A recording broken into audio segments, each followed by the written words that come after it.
It's amazing how life happens and you don't really know the journey. Right. But the journey is the most important thing. Parents, if you see your child having like an interest in something, do all you can to support it because you never know what happened. You could have called a fill-in and went home. Yeah, man. Yeah. Why didn't you? I mean, the job got to be done. I camped out at his door to show him how interested I was. Yeah. He's like, nah, man. That's the best thing that could happen to me. Y'all with a halftime show. Man, we were the halftime show, Doc. That's crazy. Horrible, man. Oh! What up, y'all? Welcome to another episode of the RXS podcast, and we got my Uncle Nate Kearney in the building. What's good, man? Hey, man, all is well, man. Yeah. I'm so glad to be here. Yeah, I'm glad I've been you're wanting here. to do this for a long time. Yes, sir, I love man. it, man. I'm glad to be here, man. Yes, sir. It's good to see you. How long has it been? Man, too long. Yeah. Like years upon years. Yeah. Like, seriously. Yeah. I think, you know what? When your grandmother passed, I think that was the last time I saw you. Yep. At the funeral. Yep. I came in with the, you remember, I don't know if you remember, but I had the cam boot on. I had torn my Achilles. Yeah. Man, I took my Achilles, Doc. And how did that happen anyway? I can't tell you that. It's so crazy. It's so crazy you can't even tell it. So I change the story every time I tell it. Okay. So sometimes I'll say, well, yeah, I was over in China with you. I was in China. And I'll say, yeah, I was over in China. And, there was this group of elderly women in a van. And the van started smoking. I ran in there to grab the elderly women out. And it caught on fire. And the Coast Guard came and grabbed me from my leg. I tell that story, but that ain't the right story. But I mean, make a long story short. I tried to jump a ditch. Now I'm a country boy, right? Yeah. I've been jumping ditches all my life. Yeah. You know what I'm saying? But I tried to jump a ditch in China. We were on the side of the road, so I was trying to get back on the road. So when I jumped, I landed on the incline of the ditch. And it was like cement. It wasn't like, dirt. So I heard something pop. I'm like, what was that? So I thought something had fallen out of my pocket onto the ground. So I go back to the hotel. And my ankle's like swollen, man. Like, so you didn't even feel pain? No, I mean it hurt a little bit, but it wasn't a full tear. Yeah, found it out later. So, okay, I'm in China. We working. Yeah, we got shows, right? So leg is swollen. Ankle is swollen. So luckily this was an off day, and the next day we had a show. So I was like just barely making it. I was limping. And we were doing like 90-minute shows, and I was with Cos. So with Cos, I'm like all across the stage, right? So, so man, I had to like time my steps to get to certain spots of the stage. Wow! Like I had to literally. So you still did your thing? Oh, we had about 5 or 6 shows after that. I was wobbling, man. But in one sense, I was trying to play it cool. So like from the audience, you would be saying, "Man, this guy's so cool. He just like sliding on over to his spot." Man, I was hurt, man. My ankle was about that big, man. Dang. So, like I said, I did the shows, and in between shows, I would just have my leg elevated. Yeah. And I would ice it down. Yeah. And even like before the show, like in between sound check and the show, yeah, I would just, elevate my leg or something. I'm sorry, elevate my leg on a chair or something, put some ice on it. Then I go out there and do 90 minutes, come back, ice it, ride to the hotel, elevator in the room, next day, same thing. That's interesting. Yeah. It's interesting because you could have called a fill-in and went home. Yeah, man.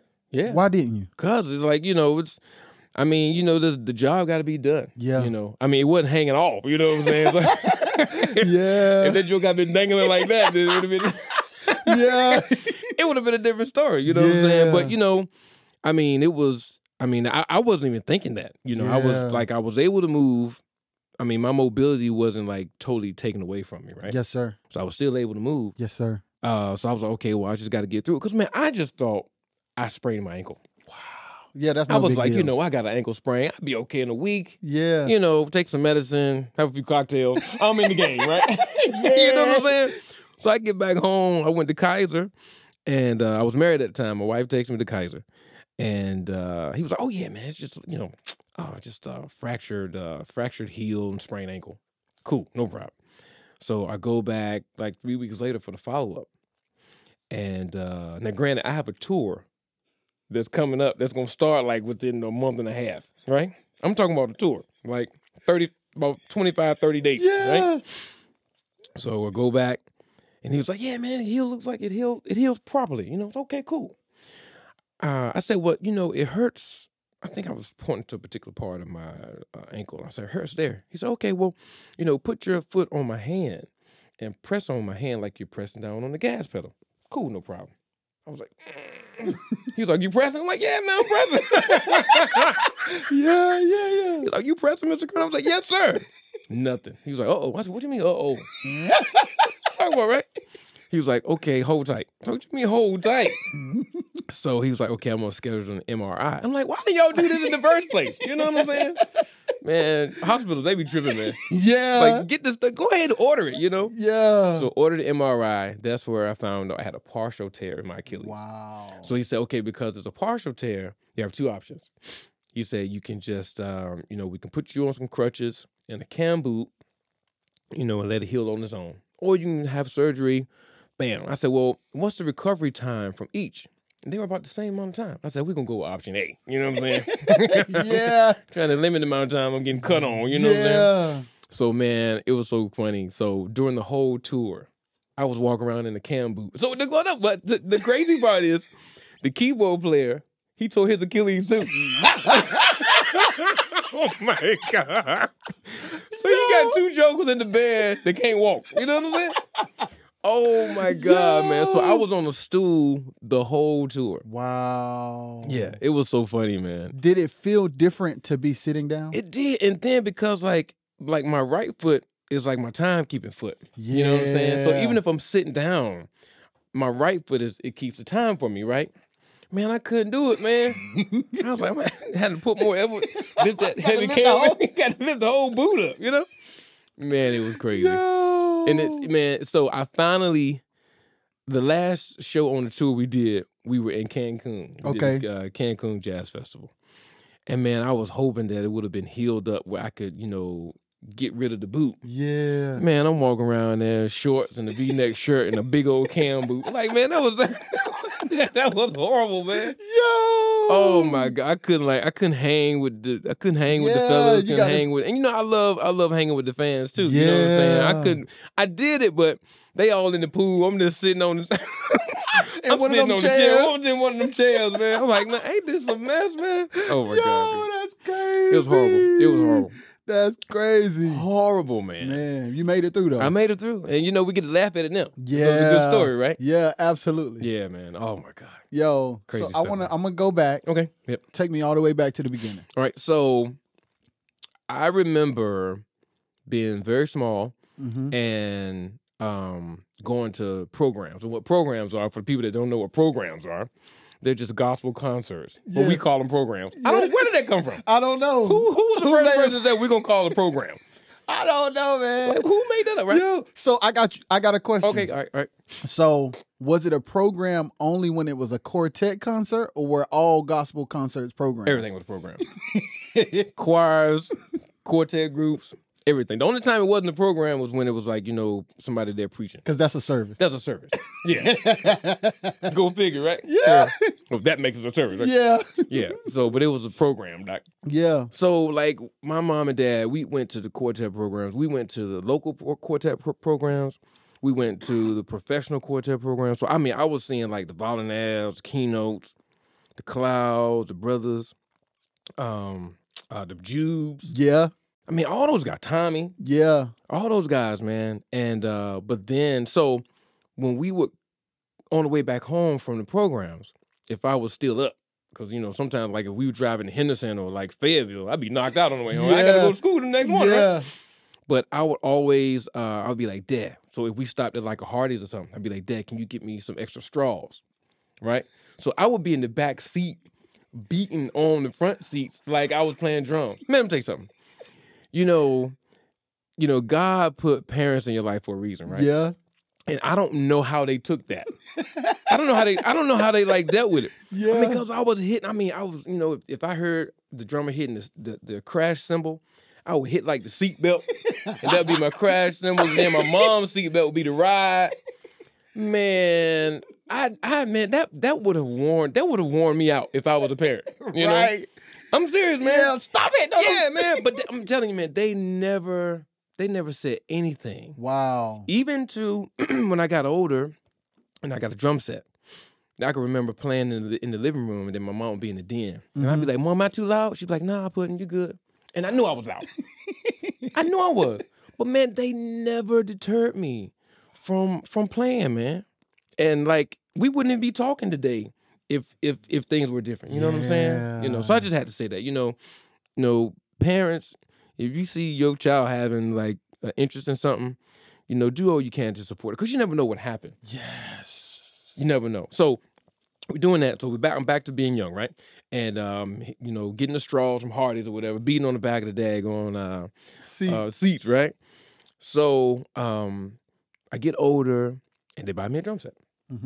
All right, and we're still, you know, going to the program, seeing the clouds and the keynotes or whatever, and then the local groups too. So my brother-in-law at the time used to play for a group from Tarboro called the Evening Travelers. Okay. Yeah. Okay. So because he was my brother-in-law, we would follow them everywhere they went. Yeah. Man, I'm talking about Wilson, Canita, Greenville. Yeah. Anywhere, man. Anywhere they went, you know. And so they used to let me come on stage with them and like stand with them like I was singing, right? Man, I thought I was it, doc. Yeah. Man, so I did that. And then actually myself, my niece, which is my sister's daughter, and my brother-in-law that played in the group, they used to let us sing. So, you know, when the quartet programs, if they were on the group on the program at the church, they would do a first half, they take up offering, then they do a second half, right? Yeah. So we used to sing during the offering. Y'all would a halftime show. Man, we was a halftime show, doc. So me, like, I used to love the keynotes. So I was singing all the Robert Williams. So like, I was doing all that. You better hold it. Doc. I was killing it, man. So I led a song, my niece led a song, so we all led songs. And so I think that, you know, kind of was like the beginning for me, as far as performing, you know, because, you know, we would go to the programs, I would see the gospel groups, how they would like their mannerism and stuff like that. And I would try to do that when we were singing, you know, halftime. But oddly enough, man, I used to get so scared. That's what I was gonna ask you Bruh, next. I was crying, man. So my mom was like, okay, just look at the ground. So then when I started looking at the floor to sing, I could sing without crying. I used to cry, man. I was scared as I don't know what. Yo! I was afraid, man. Yeah. So that's what I was doing. And then I got older, and then I started playing drums for, like, you know, the church choir. And then as time went on, I got my first gig, doc. I was playing drums for a group called the Gospel Supremes. Wow. Okay. So they were based in like the Roanoke Rapids area. Okay. It was guitar, bass, me drums, and a couple of singers. Okay. And I was singing background sometimes, right? And so I did that, and man, I don't know, like, this fascination with bass just came over me, you know? And I guess because, you know, bass and drums are so close in the rhythm section, you know what I'm saying? So I found myself, when I was going to see the keynotes or the Clouds and even the Cantons when they came out, by the time the Cantons came out, I was playing bass. But like the keynotes and the Jubes, I found myself, you know, instead of paying attention to the drummer, I was paying attention to like Mike Atkins and Larry McCowan and Big O and some of the other guys, you know, that were playing bass. And man, I just fell in love with it. So a guy named Howard Hicks, he was from like right outside of like Skippers in Emporia, Virginia. He was a bass player for the Gospel Supremes. Okay. So he gave me a bass. Yeah. Shout out to him. Yeah. He gave me a bass, man. And no. Did Howard give me the bass? No. My brother-in-law, I think, either Howard or my brother-in-law gave me a bass. One of those two. But I want to credit Howard because my mom used to drop me off at his job the day, because we rehearse like every Thursday. So my mom used to drop me off at Howard Hicks's job. I would wait for him to get off. And he would take me home. He would, you know, change, and then we would go to rehearsal. But while he was in there changing, I was like, man, can I play your bass? Wow. So man, I used to play he would have like, you know, it was like Christian Airs or whatever tape he had in the tape deck. Yeah. I would just hit the play button, grab his bass, and just try to play it. And man, he never said, you know, get off my bass. And he was like, yeah, man, go ahead and play it. And man, like for real, like, you know, he has to be credited with, you know, a lot of, you know, the reason why I'm here. Yeah. You know what I'm saying? Because he was very cool about it, man. And he, you know, he would give me, you know, tips here and there. Yeah. So, you know, anybody, and I'm going to call him today. I'm going to call him. Yeah, I'm going to call him. I've been saying I was going to call him, and, you know, get busy and stuff happens, and, you know, I'm going to call him when I leave here. Yeah. I'm going to call him today. Yeah. But yeah, Howard Hicks, man, he, you know, he got me started. And then what I started doing, I started to watch. Now, I wasn't on bass yet. I was still playing drums for the group. But I used to look at videos like when the Keynotes did the live, when the Country Boy Goes Home. Yes, sir. Man, I used to wear that video out. I would learn, you know, try to play what he was playing. And then I found myself in like a dilemma. I was like, well, I'm hearing the notes and I'm playing it, but I'm playing it at a different spot than he's playing it. Oh, you're looking at his fingering, and like the position of the bass. Right. I'm like, that doesn't make sense to me. Yeah. So then I found out about alternate tuning. Ooh. Yeah, so Shelton Talley, he was playing for the Keynotes at that time. He was tuned down to half step. Oh. I didn't know what that was then, right? Yeah. So I was like, man, this thing is crazy. And I still didn't find it out too much later, you know. So I would just look at videos and, you know, just try to play what they played. Now, the crazy thing is, like, I had no amp. I just had a bass guitar. Oh, that's interesting. No amp. So I found out that if I put my chin on the body of the bass, the sound would vibrate through my head. That's how I learned. I used to sit in the chair with my head on the bass, and that's how I heard the notes, because the sound would vibrate from through the wood into my head. Nate, that's crazy. That's how I learned, man. And I'm gonna tell you this right here. Check this out. So I guess you can say now, well, how do you know how to tune? Yeah. So, in the quartet group I was playing for, we eventually had a keyboard player. Mm-hmm. You know, so he was telling me, you know, that the first note is an E, and then I found out that, okay, the 5th fret of one string is the next string open. Yeah. Same note, same pitch, right? Smart. So here's what I did, man. So the Cantons had a song called I'm Coming Lord, right? In the beginning of that song, they bring the E chord, right? Yes. Then they go to the 5. They go to the 5, right? Yes. I would play the beginning of that song. That's how I tune up. Whoa. I would play the top of that song. And I'm Coming Lord. I would tune the E, and then I would tune everything else off the E. You so smart, bruh, man. I was like, I gotta figure this thing out. Yeah. And I didn't even know what it was then. I just knew at the 5th fret, the 5th space, I didn't know they were frets then. Yeah. The 5th space, you know, or 3rd dot, depending upon how the dots are set up on the right? 3rd dot, I was like, okay, that's the same note as the next string that's open. That's so smart. Man, I was like, okay, cool. And then I don't know how I figured out about the sound thing. I think I was just in the chair trying to, you know, mess with the bass, and, you know, probably accidentally, you know, had my chin on the bass, and I was like, oh shoot, I can hear the bass. Yeah. So even now to this day, if I'm trying to figure out something, if I'm on a gig, you still do it. Oh, dude, yeah. If I'm on a gig and I'm trying to find somebody where they are, I'll lift the bass up. It'll be strapped on my back, right? Yeah. I lift the bass up, put it to my chin, and play. And then I'll hear the note, and then I'll figure out where I need to go. Yo, that's crazy. Because you don't want to just like turn your volume up. You do not want to do that. You don't want to do that at all. So, Nate, how old were you at this time? Oh, man. Maybe like 14, 15. Yeah. So you went from drums. When did you go from drums to bass officially? Officially? Probably around mid-15, early 16, because I was playing for a group, the Gospel Supremes, right? I was playing drums. And, man, so the bass player for this other group in the city called the Gospel Travelers. So I don't know how he found out that I was messing with the bass. So it was, I don't know if it was the anniversary. You know, everybody had an anniversary every year, right? yeah. Gotta have that. Yeah. I don't know if it was the anniversary program. I can't remember, but we were talking, you know, in the back area. And I was like, yeah, man, I'm playing bass, man. He said, for real? I was like, yeah, man. You know, like, you know, try to pump it up, right? He said, well, what songs you playing? And the Cantons had just released It's Gonna Rain. They did live in Memphis, too. Yeah.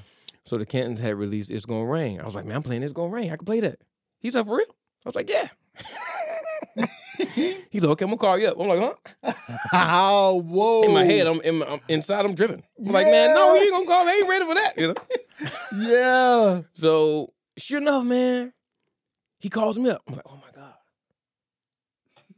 So this was another lesson. Who bass you was playing? His bass. And man, the action had been like 8 inches off.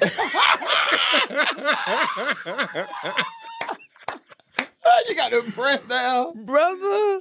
The action had been like 8 inches off the fretboard, man. So I learned another lesson. You know, I told you the first lesson I learned was about alternate tuning. Yes. Because I like Shelton Talley was tuned. He was tuned down. Another lesson I learned was about the height of the string. Yes. Man, I went to play that bass. I could barely press the notes. But I was like, I'm here. I got to do it. So they started the song. And man, we played it. And folks were like, oh my God, he played the bass. I was like, oh my God, I'm playing the bass. Right. They saying, oh my God, I'm saying, oh my God, right? Yeah. And so that was fun. I was like, man, I can't believe I did it. Yeah. But because I had learned that song verbatim. Oh, so you knew it. I knew it, man. Yeah. Like, I knew it, you know? So maybe like a month or so after that, he left the band. Interesting. So they asked me if I wanted to join. Now, back then, like, won't no kid make no decision like that, right? Yeah. You talk to the parents, right? That's right. So they had to meet with my parents. Uh-huh. It was like, you know, we want, they called me June. They still do. They say, you know, we want June, you know, to join the group. Are y'all cool with that? So, you know, met with my mom and my dad, and they were cool with it. It was like, you know, just make sure, you know, you do right. Don't be playing around, you know what I'm saying? Yeah. And so that put me officially on bass. Wow. Yeah. Now, maybe like a few months before then, my dad, we went to, you remember Sunset Music? Yes. Out here, right? Yes. So we would go to Sunset Music off and on because they knew I loved, you know, music, instruments. So we went to Sunset Music, and you remember a guy named Jerry Harris that played with the Vine Sisters? Yes. The left-hand guy? Yes. So he was at Sunset Music. Yes. So he was playing, and I used to love to play anything by the Clouds, right? Yeah. So my mom was like, okay, play, I think it was, I Believe I Run On, or I Made a Step, whatever. You know, I love that thing, right? Yeah, yeah. So I played it, and Jerry was like, man, you sound pretty good, right? Uh-huh. So it ended up with my dad buying me a PV Foundation 5 bass. A PV, I think it was a Mark 3 or Mark 5 head. Remember those heads with the EQ on it, with the carpet cover? Yes. And a 15-inch speaker. Wow, man. Yeah, he got it on credit. Whoa. Yeah, he got it on credit. Because I was like, what did they know? They were running his credit, and, you know, he was approved, and they were, you know, doing all the paperwork. So now fast forward a few months when they asked me to be a part of the group. I got all the gear. You got the gear already. I'm sweet, doc. You know what I'm saying? I got the head, a 15. Everybody had 15. All you needed was the bottom then, right? Yeah. Nobody concerned about no highs. You know, you trying to fill the room, right? Yeah. Man, so by the time they asked me to be in the group, I'd already had my gear. I was like, man, dude, that was probably one of like the best days of my life. Yeah, I'm like, man, I'm a bass player in a group, got my own gear. Man, I was on cloud 99. Do you remember the first rehearsal? Yeah, I remember. And you know, because that was one of the groups that I used to follow locally as well. So you already knew the songs? I was familiar with their songs. You know, because a lot, you know, of course, the local groups, they were singing, they were just covering the songs that, you know, people were releasing, you know. So with the Gospel Travelers, with my brother-in-law's group, they did a lot of the keynotes, some Everettis, some Clouds, and maybe a song or two by the Jubes. Then the group I played for when I was on drums, they did more like Jackson Southern Airs. So it was a different vibe, you know? Yeah. This group, they were doing songs, they did some Tom Edison songs. Yeah. I think they did a few songs by the Jubes. You know, so it was interesting, like, because, you know, back then, every quartet group had their own vibe. Yeah. Like, now you listen to quartet groups, like, they kind of sound the same. You know, some of them sound the same, right? Back then, When the Jubes came on, they were the Jubes. Yeah, you knew it. When the keynotes came on, they were the keynotes. Yeah, that's Everybody true. had their own vibe. You know, Nightingales came on, they were Nightingales. The Clouds came on, they were the Clouds. When Luther Bonds came on, it was Luther Bonds and Sunset Jubilees, right? So it was interesting to kind of like have to kind of get in like each, kind of have to put yourself in each group. Yes. To kind of play like the bass player plays, right? You know? So that was it, man. So when I got in that group, man, I was like, dude, I done made it, man. Yeah. You know, bass player. I was ready for anniversary, man. Get the suits and the ties and stuff, man. Hey, where did y'all get them from? Please tell me. Okay, two spots. One spot was with New York Fashions in Roanoke Rapids, and then you remember Cannon Men's Shop? Yo, them the anniversary Dude, spots, Cannon boy. Men's Shop, man. Oh my God, yeah. Cannon. The Gospel Travelers got a lot of theirs from New York Fashions in Roanoke Rapids, but the Gospel Supremes and even the Gospel Travelers, they were getting their suits from Cannon. Wow, man. Them the good old days. And then Jokers was getting like orange suits and red suits and pink suits. Man, you try wearing that stuff today, man. It's like, man, what are you doing? You know what I'm saying? But that was the thing, man. Yeah. Anniversary time was when you get the new suits for anniversary, you know? Yeah. Man. Yeah. Oh, my God, man. And how long did you play with those groups? So I played with the Gospel Travelers, man, up until I graduated high school. Okay. Yeah. And then, sometimes we'll be on the programs with some like the keynotes. We were on the programs with the keynotes one time. Willis Pittman, we were on the program with Willis Pittman at times. I don't think we were on the program with the Clouds at all. But it's funny about the Clouds, man. Looking at Richard Wallace, I was like, man, what is he? I'm used to playing my bass with my thumb, right? Or it was thumb then. I didn't do this till I started listening to the contemporary stuff, right? Yeah. I was like, man, what's he doing? And I found out he was playing with a pick. So I wanted to be like him, right? Man, I got me some picks. There was a music store called Guitar Junction that's in Gaston, North Carolina. And, man, I went and got me some picks, man, and I just worked it out, Yeah. And so, just reminiscing on this stuff, man, just like, it's amazing how, life happens. Yeah. And you don't really know the journey. Right. But the journey is the most important thing. Absolutely. It's more important than a destination. Yes. It is more important than a destination, man. And just think about it. I mean, just now, like, sometimes I want to cry just think about it now, man, because it's like, who ever knew that this little dude with the rat tail, I had a little rat tail when I was growing up, with the bees on it, right? Yeah. Who knew that this guy would be, traveling the world and and playing some, major stages with major artists of multiple genres. Yes. And let's get there. Yep. So you do the quartet thing. Yes. What was your next level of playing from that? Okay, so I did the quartet thing, and then I went to college. Okay. And then my father passed in 2000. So I moved back home to be with my mom because I didn't want her by herself. Yeah. So I was still doing the local quartet thing. And then we went to, I never forget, we went to a concert with the keynotes were on. And it was in, not Boykins, Virginia, but it's right off of 58. Can't remember the name. Maybe it was Boykins. But you remember a group called Brother to Brother? Absolutely. Right? So they were on. And Junior was playing key bass. Yeah, Ray Braswell. Yeah, Ray Braswell. Yeah. He was playing, I'll call him Junior. Yeah. He was playing key bass, right? And I knew Junior from Thomas Walker's church. Yeah. Right? So, but he was playing drums then. Yeah. And then he's playing, I'm like, man, what? You playing everything. I'm feeling bad because I can't play all that stuff. Yeah. Like, we the same age. Why can't I play all that, right? Yeah. So I meet him and I say, hey, man, I noticed y'all ain't got no bass player. Do y'all need a bass player? I mean, you had got to have some gall to just go up to some guys, right? But I was like, I just wanted to do it. Because I had done the local scene in my hometown. It was like, well, I just wanted to I was trying to climb that ladder. Yeah. So make a long story short, I joined Brother to Brother, right? So I joined them, and then Junior was playing at Glory Baptist in Weldon. I mean, not Wilson, right? Yeah. I joined Glory Baptist. Yeah. I was their bass player. Yeah. But in the time that I met Junior, he started playing with Keith. Yeah. And Keith gave me my first shot, man. Whoa. I was subbing for Hezzy because Hezzy was going back and forth between bass and guitar, yes, depending upon the situation. So yeah, man, I'll never forget it, man. My first gig was with Keith. I think we were in we did Tar Harbor High School. Wow. Was actually we did 2 shows. You remember how Jungle was doing two shows in one night?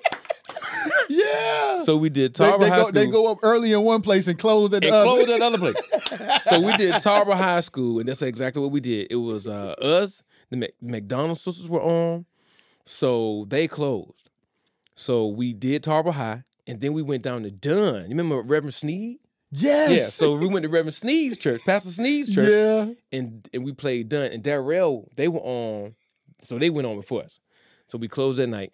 That was my first gig, man. Were you nervous? As I don't know what, man. Oh my God, man, because it was like, it was like, okay, well, I'm on, like, I just think about, looking at Merlin Lucius and Larry McCowan and all those guys. Like, man, I'm on that stage now. And Keith is a big deal at this point. Yeah, man. Like, I mean, he had done Be Right, and that song was a killer, Right. Man, so he was a big deal. So that was my first start, man. I like that that particular gig. We just wore black suits, but I did another gig with Keith. We were in some kind of auditorium. I don't know if it was Goldsboro or somewhere. Cause Tank came, cause I was playing. Tank came to just chill out. Man, he had us wearing these sequins vests. Like we were the champs or something like that. Oh my God. Man, I used to joke. I still joked about that with Keith. I saw him 2 weeks before he passed away. Wow, yeah. He was at a program in Atlanta, and Junior was on with the Legends. Yeah. So it was the Legends, the Swannies, a few other groups. And Keith was out. I went to the bathroom. Hey, man, how you doing? So I was like, man, you remember you had me wearing that daggone sequins vest? Did he remember? Yeah, man. So we laughed about that. So that was my first start, man. And then I started playing with Glory Baptist, and then we was like playing in different churches, and that was kind of like not introduction to the road. But, Reb had the bus. Yes. So we were, like, going out on weekends, like, singing different places on that bus. Right. And it wasn't entirely quartet either. No, you're exactly right. Yeah. It was kind of like a hybrid. It was a hybrid of, like, the choir and the quartet. Yes. Because we drove, and we had that song Called Up. Dog, we were driving jokers in the ground with that song. You hear me? You talking about trying some houses, man. Yeah, so I got a question for musicians out there. Yeah.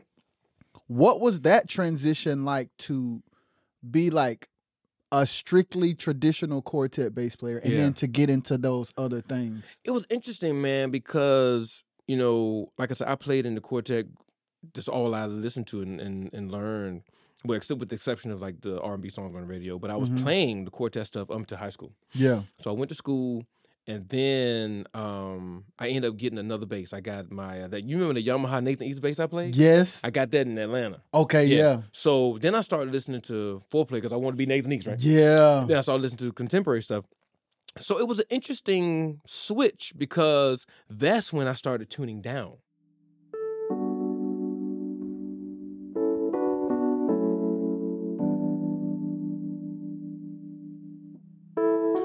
From your perspective, why do you think parents say because I said so? I feel like it could either mean that they know that what they're saying isn't right, so they just say that. If they're telling you to do something and they say because I said so, why would they tell you to do something wrong? All I know is sometimes parents don't know like how to like deal with situations other than how they were treated when they were kids. And it can be where their parents told them because they said so. And it's like, oh, that's all I know, so I'm going to just treat my kid like this. Hi, this is Nay, and that was Nay's Place. If you want to catch more, search Nay's Place on Apple Podcasts, Spotify, and RXS Entertainment YouTube channel. Okay. Yeah. So that's good. It's good you asked the question because that was like a pivotal point for me because I started tuning down because I started listening to the contemporary stuff. And I'm like, man, how are they doing all the Candy stuff in the E flat? It's just open. Like, how is that happening, And so I figured out that they were tuning down. So I said, you know what? I'm going to tune down. Yeah. And that was like 2000. Yeah. Listening to like Fitzgerald and Reggie Parker and Rick Carter and all those guys, man. You kind of wanted to be that and wanted to sound like that. So I started to tune down. So it was not only a change for me as far as what I played, but how I thought about it. Because I was so used to B, E, A, D, G, the tuning. Now I was B flat, E flat, A flat, D flat, G flat, right? So it was an interesting time for me, man. During that time, changing over. So fast forward to when I got with Rev and Glory Baptist, it was I don't know, it was definitely a time of growth for me. Yeah. You know what I'm saying? Because because Rev treated it as if we were on the road. Like, it was not a game, man. It was not. It was not a game. So man. were y'all rehearsing twice a week? I think we were doing once a week. Okay. But I remember Junior having us, he would have us sometimes, he would do band rehearsal. And then I think her name was Esther. She was over the choir, right? Yes. So they would be upstairs getting the vocals right. And then they would come down and then we would combine the two. Yes. And Rev will run it. Yeah, man. I mean, sometimes like 11 o'clock at night. He didn't care if you had to go to work. We were getting them songs right. But man, I needed that. Yeah. Because life is funny because when you go back and you look back and you say, you see this period, but it always prepares you for the next period, right? Like life just does that. Yes. So that time with Rev and Tank and Junior, and I think his brother Donnie. Yes. Yeah, he was playing guitar, right? Man, that was funny. Plucking them 3 notes. Yes. Plucking them 3 notes. Yeah. Man, that was funny. And Bo Peep was in too. Yeah. So he was coming by. I played with him a few times too. Oh yeah. Yeah. And so that era prepared me for when I went to Abundant Life. Okay. In Raleigh. Okay. How did you get over there? So, crazy part. It's a crazy story, but I gotta tell it. So, I met the guy that played for the Upper Room. His name was Bernard Harris. Okay. And he said he was leaving the Upper Room. I was like, okay, cool. He said, would you like the gig? So at that time, I was like, okay, well, since Rev is, I was like, oh, it's just in Wilson. I can go to Raleigh, man. I can play in Raleigh. Yeah. Like, why was Raleigh always like the thing for us? You know what I'm saying? Like, man, I'm going to Raleigh. Yes. That was always like the bar, right? Yeah, you're doing big things if you get to Raleigh. I'm killing it, man. I'm killing it. You know what I'm saying? I'm playing in Raleigh, doc. What? So, I was like, okay, well, I can get a chance to play for a church in Raleigh, So I met with the pastor, and, we talked, and Bernard was there. So, Bernard, at that time, he was playing the piccolo bass, too. Okay. So the pastor was like, okay, I want to hear you play. So we went to the sanctuary. Bernard grabbed his bass that was tuned with the piccolo strings. I picked up his regular bass. We played a few songs. And then the pastor sang a few songs, and we played a few songs. Good to go. Yeah. Man, that joker hit me with the ooey. What did he do? What did he say, man? What did he say, man? Later, like a few days later, the pastor called, was like, I think we're just going to, the budget is not what we wanted. We gotta, in other words, I'm not gonna hire you. Yeah. Now I'd already quit Glory Baptist. Oh! That's another lesson to teach. Boy, you did that too fast, Nate. Brother, too fast. So let me tell you what I did, man. I was like, and this is so crazy, but I got to tell it though. So I came back to Rev and I was like, you know what, man? The Lord told me you won't.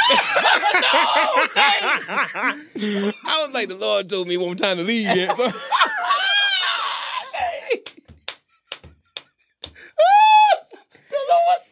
The Lord said it wasn't time to leave yet. Now, granted, man, they had given me like a going away party and everything at Glory Baptist, man. I felt so, but I was like, I need somewhere to play. Yeah. The only thing I was like, yeah, man. I was like, Rev, the Lord told me that it wasn't time for me to leave y'all, man. I want to know if I can come back.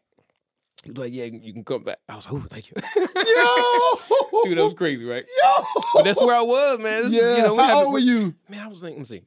I moved back home in 2000. I think I started playing at Glory Baptist like 2001. And I was born in 81. So at 20? Wow, okay. So I had, I had no, no experience about, yeah, how to do stuff. You know what I'm saying? You just learn as you go. Man, that was so crazy. That's crazy. The Lord the Lord told me it wasn't time for me to leave y'all. So how long did you stay when you went back? I think I may have stayed maybe like a year. Oh, whoa, a minute. Yeah. So then, I don't know how I don't know how I heard about Abundant Life. Okay. But I know Ivan Powell was over there. Yeah. And I remember Ivan from the John P. Key stuff. Yeah. You know, Take a Stand. Yes, absolutely. Take a stand, right? So I went over there and I saw that they didn't have a bass player. So I'm going to try to sing one more time. Because I want to play in Raleigh. I'm going to play in Raleigh, Doc, right? Yeah. So I went over, and I don't know how this happened, but I went to Abundant Life one Sunday. They had the Sunday night services, and then I got hired. Can't remember the details of it. So then I told Rev and them, like, okay, for real this time, I think it's time for me to go. Yeah. Did they have another party? No more party. You got one party, Doc. You ain't getting but one party. You know what I'm saying? Yeah. So I left there, went to Abundant Life, and that's where stuff started getting serious. Okay, talk about it. Stuff started getting serious there, man, because those cats were not playing around, man. Yeah. And that's where I learned about the number system. Okay. Yep. They was like 1, 4. Like, look, you already got my cell phone number. What you call our numbers for? You know what I'm saying? Yeah. But they would use the number system, and I had completed a year at ECU because I wanted to go back and I wanted to kind of get into the music program. Yes, sir. So before I left Glory Baptist, I did a year at ECU, and I tried to get into the jazz studies program, but I couldn't read at the time. So they was like, nah, not happening. So I took remedial courses with a grad student, and then I tried to get into the jazz program. And Carol Dashiell was over the jazz program. I was like, nah, Doc, you ain't getting in it. Wow. How did that make you feel, man? I was hot. I camped out at this joker's door. Whoa. I would call. He never picked up, never returned phone calls. I camped out at his door to show him how interested I was. Yeah. He was like, nah, man, So I would go to rehearsals. I would go to jazz band rehearsals just to sit in. Yeah. He would not let me in. I was hot. Yeah. So I got mad and I left, and then I moved to Raleigh. Okay. I think that's how I learned about Abundant Life. Okay. Because I was still playing at Glory Baptist, but I moved to Raleigh. So I was kind of hearing about different things. Yeah. I think that's how it happened. Yeah. But man, I was hot. I was like, you know what? I'm going to show y'all. Carol Dashiell, I'm going to show y'all. And I don't know if he's watching this or anybody know him. That's the best thing that could happen to me. Yes, sir. Because he lit a fire in me because I was so mad. And I was so like, I'm going to show you that I can do this. And that lit a fire under me. And again, like we were saying, I mean, life is crazy. It's like the things that you don't think will kind of like inspire you or cause you to do things, you know what I'm saying? Or give you, the motivation to do this. So yeah. So as much as I hated Mr. Dashiell then, I love him now because he lit a fire in me. I was like, man, I'm going to show you. Yeah. I don't know how I'm going to do it. I'm going to do it. So I get to Abundant Life, and when they started doing the number system, I figured out exactly what it was. It was just scale degrees. Yes. So then I went back to the remedial courses that I took at ECU to get in because I couldn't read. Yeah. So I had to take remedial theory. I took upright lessons with a grad student. Yeah. So I kind of had to go back to that, what I learned there, and I was like, oh, okay, I got you now. Okay. But man, it was like it was fast paced because you had Ivan there, Mm-hmm. and then Kenny Leonard, this man Tasha Cobbs. Yes. Yeah. So Kenny was playing keys. The pastor's son, Stenny Powell, was playing On drums. drums. I was on bass, and man, we were learning songs. So that's when I got more into the contemporary stuff because we were doing songs like "Awesome God" by You for Praise and all the contemporary stuff. And was it fast paced? Man, yeah. Oh my God. But then, a few years of that, and then your ear becomes quick. Yeah. You know what I'm saying? But man, it was fast paced. And then Reese Rogers, he played there too. And he's another person that was very influential in my life, and we'll talk about him in a few minutes. So Reese is there. Now Reese was on the road with Kurt Carr. Yeah. So he would come in and out whenever he had a free Sunday. Mm-hmm. And man, when Reese got there, it was like you gonna play. Yeah. Because he didn't take any mess, man. He kind of remind me, Cornelius Renfro was like that. Absolutely. And it's like, he didn't play around, man. Like, he expected excellence. Yes. He expected you to play. And again, these guys were in my life preparing me for the next level. Yeah. Playing with Cornelius prepare me for, for being that, abundant life. You know what I'm saying? Playing with Rev prepare me to be at abundant life. Yes. So, it was rough, man. But then they did a recording. Abundant Life did a recording. Okay. And was it your first recording? My first recording. Okay. Yeah, so I was scared, man. I was scared, you know. How many songs? Oh, I did all except one. Okay. I think I did about 14, 15 songs. Woo! Yeah, man. I did it, man. But, you know, just with Ivan being there and, you know, he's teaching me without, like, teaching me. Yeah. You know, I mean, I'm learning every time I go in. Yes, sir. And then they would have other people come in, too. Like, if there was an artist in town singing, the artist would come in and do, like, a couple songs before the preacher went up, too. So sometimes we would have to play for them. Or their bands would come. And, man, some bands came through Abundant Life, man. Yeah. I never forget this guy named Rob Skinner. He's from Detroit. Uh-huh. So he was playing with this group. I can't remember the name of the group, but the keyboard player was Joe Smith from Detroit. Yeah. Rob Skinner was on bass, and then the drummer. Man, when he plugged up, I was like, wait a minute here. You ain't gonna come to the church and like destroy this rig like this. Man, his tone, he had a Fender jazz bass. His tone, everything, man. He was like kill. I didn't even want to play the rest of the Sunday. Like, I'm dead serious, man. And this is the third time I've told this story in the last 3 weeks. I run into people that know Rob. Yeah. Man, he blazed that bass so hard, man. I didn't want to play. But then it was like iron sharpening iron. Yes. You know, those guys forced you to bring your best. Yes. Because, you know, with Abundant Life, you know, the choir was on the left side. If you're in this congregation, the choir was on the left side. The band pit was on the right side. And everybody could see you. Yes. But everybody could also see if jokers are turning around and having to tell you what to play. You didn't want that to happen. Hey, I'm in Raleigh, man. I'm playing in Raleigh, dog. You don't want that to happen. So that was a good time for me learning and growing. And then I think I played at Abundant Life for maybe like 3-4 years. Yeah. I played it about 3-4 years, man. And then so Reese was coming in and out. Yeah. And then we did the record. And actually, I mean, I think they kept most of what I did on the record. I think Peanut went in to do some overdubs, but I think I don't know if I couldn't make it because we drove to Charlotte to do overdubs. Mm-hmm. And I don't know if it was because I couldn't make it or they was like, man, we got to get somebody to bet on this song. Who knows, man? Yeah. But Peanut did overdubs. But so after that, Kurt came to the church. Uh-huh. So I had to learn Kurt Carr's music. Yeah. We did That's Just the Way the Father Is, and of course Sanctuary and some other stuff. So I said, Reese, can I speak to him? He was like, yeah, no problem. So I went in the back, and I was like, man, thank you for, you know, being cool with me playing. You know, I appreciate it. He said, it won't be the last time. Now, we both know, right? We both know jokers say that all the time, right? Yeah. You know, oh, it ain't gonna be the last time. I'm like, whatever. So maybe about 6 or 7 months later, I get a call from Reese. He was like, hey, man, what are you doing this weekend? This is maybe like a Friday. And this weekend was like Saturday and Sunday. Right. I'm like, I got church, you know? He was like, well, I need you. I'm like, what are you talking about? He said, man, my bass player can't make these gigs at King's Dominion, and I need you to play with Kurt. I'm like, okay. This was Friday. I had to drive up way to Richmond. I was living the night there. I had to drive way up to Richmond. Whoa. The next day, right? Yeah.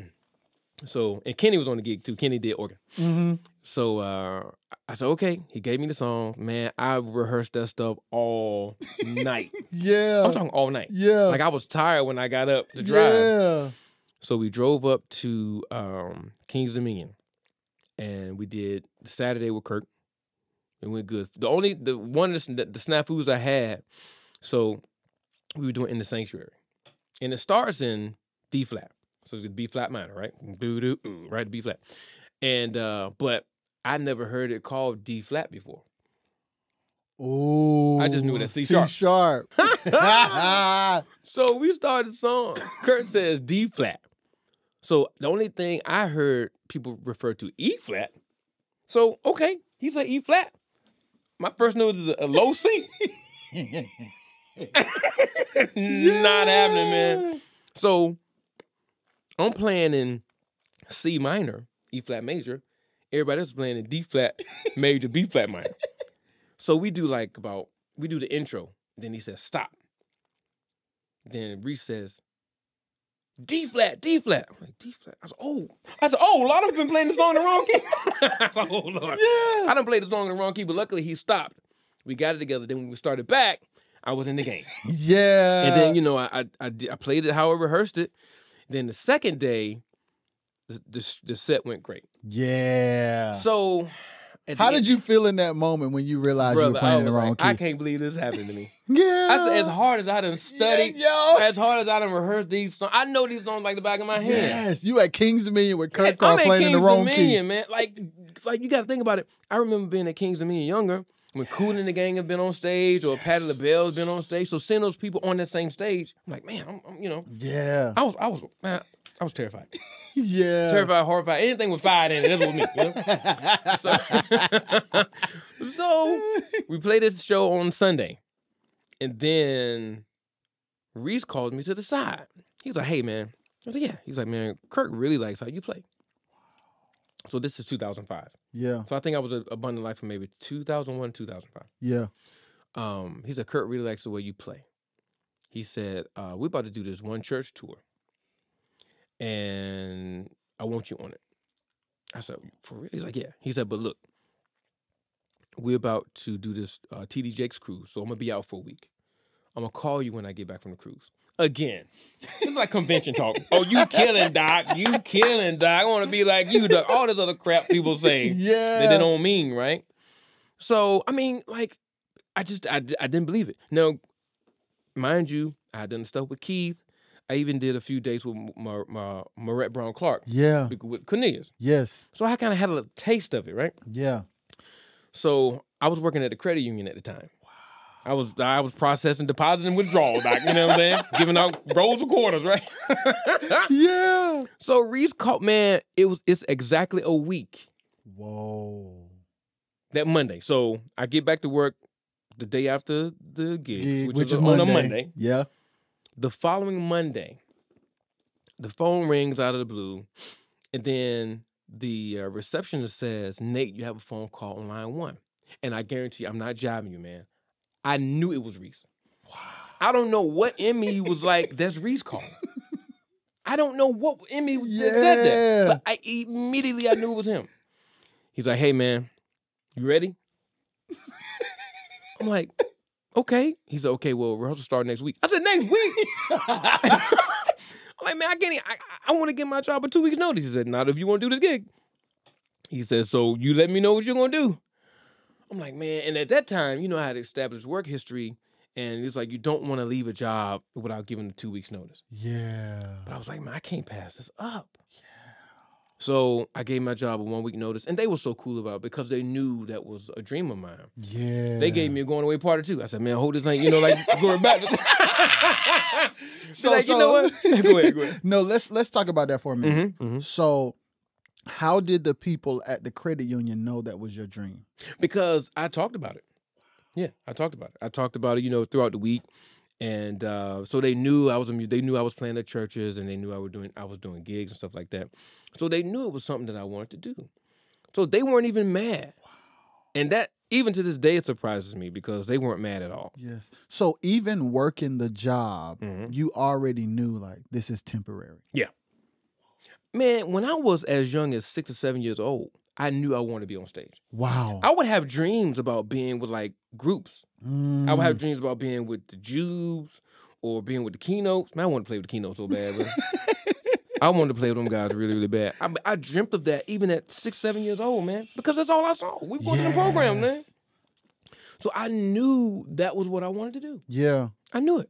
I didn't know how it was going to happen. And honestly, man, you know, I got to tell you, being from Halifax, nobody in the area did that. Yeah. The mentality was you go to school, you get you a good job, and then you retire, right? Yeah, that's the plan. Or if you don't go to school, you go to the Army. Yep. If you don't go to the Army, you go work at the paper mill. Yep. That was what people, you know, advised you to do. Yeah. Because it was the only thing they saw. Man, when you talk about professional musicians back then, to people in the area, you know, their thought process is, oh, well, you know, they barely making it. Yeah. You know, they could barely buy food. Because we had a guy, Jay Gatlin, he passed not long ago, but he did some stuff with, you remember, what's his name? Curtis, I think the group was called the Soulful Messengers. Curtis something. He was a preacher. But anyway, he went out on the road with him. And he had a bad experience, and, you know, once you tell one person in the community, everybody know about it. So he had a bad experience where either he didn't get paid or got paid very little. Yeah. So people were like, you know, we'll go see you at the programs, but you don't need to be that. Yeah. You need to be, you need to go to school and get your degree, which I get. Yeah. I get that. I'm not frowning upon that. Yeah. But I just said that to say, even with Luther Barnes and them being here in Rocky Mount, Yeah. people in like Halifax in my area, man, you talking about being a musician? No, you talking crazy. You better go and get you a real job. Man, that thing used to tick me off. You hear me? Playing is only for the weekend. Yeah, it's only for the weekend. It's for fun. Get you a real job. A real job. Yeah. So I never thought it would happen, honestly. I knew I wanted to do it, but I never thought it would happen, And when Reese called, man, I was like, I got to do it. I have to do it. But they were cool, man. They took me to Chili's. Yeah. You good eating. Oh, doc, yeah. That's like upper echelon eating. Then, yeah. That's fancy I was eating. like, yo, they taking me to Chili's? Get some baby back ribs over there, doc? Yo. Yeah. Man, yeah. That was quality food back then. Oh, yeah. I was like, man, they take me out to Chili's, So with that, I had to, I decided to leave Abundant Life. Okay. I was like, you know what? I think I've learned what I need to learn here, and I decided to leave. So I left Abundant Life. And the credit union. At the same time. Same time. You finna go on this tour. I'm about to go on this tour. I'm leaving a good job with benefits, insurance. I was wearing glasses at the time. I had insurance, vision and dental. I had the insurance, and I was leaving the church, which was like a good supplemental income for me. Yes. I left it all, man, to go on this tour, and it was cool. It was a lot of learning again. Yeah. Because, man, Kurt Carr's a different individual, man. Yeah. Like, I mean, when I resigned from him in 2009, I felt I could play with anybody in the world. Yeah. I'm gonna tell you why. Like, he would do things. He would modulate in places that we wouldn't normally modulate. Seriously. Like, huh? Or he would, he would go into songs in different places. So your eyes had to be on him. You had to be in the moment. Yeah. You couldn't phone it in, man. Yeah. You had to be in the moment, Yeah. And it was a teaching tool for me. I remember doing that tour. We did Richmond. I think it was like Maymont Park or something like that. And it was so on this tour. So about the tour, it was Kurt Carr. He was like the headliner, but it was Smoking Awful, Risen. They did the song "View the City." Yes, Lord. Risen, Smoking Awful, James Fortune and Fire before he got real big. Yeah. And Vicky Yohe. Whoa. So I was in the house, man, for all them. Woo. Yeah, man. So I had to learn all that music. Yo, yeah, that's another level. Yeah. So it was me, Cheryl Harper on drums. Yeah. Reese, of course. Aaron came in to play for Risen because he's their brother. And then I met Jason Tyson from Chicago for the first time. We were actually roommates. He's amazing. Man, he's cold, man. Cold. and man, so being thrown into that Abundant Life prepared me for that. Yeah, because that's in the same, that's the vibe. Abundant Life prepared me for that. Yes. So I'm in house band, man, and we go in rehearsals, and I'm like, man, there's a whole lot of music. And man, like Jason Tyson was so quick, man. He was like throwing stuff so fast. I'm like, oh my God, man. I remember one night we rehearsed. We got back to the room. I was like, hey, man, if I'm slowing you down a little bit, my apologies. I'm just trying to get. He's like, nah, man, Eric. He told me he could have said, yeah, man, you're really too, you too slow. Or he could have been on this thing where you ain't from Chicago, so I don't expect you to do this, right? He said, hey, man, everybody learns at different speeds. Wow. That's what he told me. He said, everybody learns at different speeds. You're good. You're good to go. Wow. Man. How did that make you feel, man? It made me feel good, man, because, dude, he's got some of the fastest fingers I've ever seen in my life. Yeah, your facts. I'm like, how did he do that? And, man, he was calling changes. And we were just flowing through changes like no tomorrow, man. So for him to say, hey, man, everybody learns at different rates, different speeds. You're good. Yeah. It made me feel good. Yeah. It made me feel good. So, during that time, like I said, playing with them and playing with Kurt, so and so that prepared me for later on in life, and we'll talk about it later, I'm sure, just how I've been like playing for a lot of the contemporary jazz artists. Yeah, man. So having to jump into, because every artist or every act needs you to be something different. Yeah. Some, like I play with Kirk Whalum too sometimes. I just did a gig with him, and you have to be very sensitive and very aware. Yeah. Because it's not a loud gig. Yeah. So you have to play with the same intensity, but a lower volume, if that makes sense. Yes, sir. Right? So being in that situation kind of prepared me for, the stuff I'm doing now. But man, it was good. It was my first real tour. I was so excited. I was taking pictures of everything. Taking pictures of the Green. bus, the bunk, everything, man. Super green. Man, I had so many pictures after that tour. Oh my God. I know they were tired of me in that camera, man. I was taking pictures all the time, man. Yeah, because you're like, everybody else is experienced except you at this point. I was the newest guy in the bunch, man. Yeah. Everybody, man. Oh no, Vashawn Mitchell was on that too. Whoa. Yeah, Vashawn Mitchell was on that. Vashawn Mitchell was because we were doing No Way, and then we did SOS, the song off his Believe in Your Dreams project. Yeah. He was on that, man. So that was cool. It was a great teaching tool for me. Yeah. It's just kind of gradually migrating to different genres, and then also gradually excelling to just to different dimensions of the career. Yes, and let's talk about that too, because there's a music side to it, Mm-hmm. and then there's a personal side to it. Yes. So as far as you as a man, one, and as far as business, two, Mm-hmm. what are you learning as these things are going on? Yeah, I'm learning at that time because I think the last week of the tour I didn't get all my money. Oh, snap. Yeah, because I think that was right when Katrina happened in 05. Yeah. Dude, okay, quick story. We at Jackson State University. Yeah. And I'm already tripping out there because the Keynotes did that thing in Jackson State, right? I'm playing Jackson State. So we outside and the show is cut short. And then instead of going to the hotel, we get on the bus. The guy was like, I can't remember the guy's name. That was a tour manager. He was like, we got to get out of here. The storm coming. All they knew was just a storm coming. Yeah. And man, it ended up being Hurricane Katrina. So we got out of there. And but because of that, where we were going in the tour, it was close to the affected areas. So people weren't coming out to the shows. People weren't buying tickets. You know what I'm saying? So sometimes we were playing to like half houses, you know what I'm saying, like the last week or two. So he was like, man, I can't pay you all of the money. I'm like, I'm mad. Like, man, what you mean you can't pay me all the money? You know what I'm saying? Yeah. But it's just you just gotta go through that. You know? So at this time I'm learning about, that those things can happen and how to handle it. You don't want to be a jerk, but you still want to make sure that you're respected. Yes, sir. So that was a tough one for me because it was my first tour. So I'm like, well, do I try to fight this guy? I mean, he was like big and muscular. I'm probably going to lose, but do I try to fight this guy? You know what I'm saying? So I was like, I'm just going to take it and just hope for the best. Yeah. So not too long after the tour, Smokey Norfolk called me. No, Jason called me to fill in on a Smokey Norfolk gig. We did the Today Show, Saturday morning show.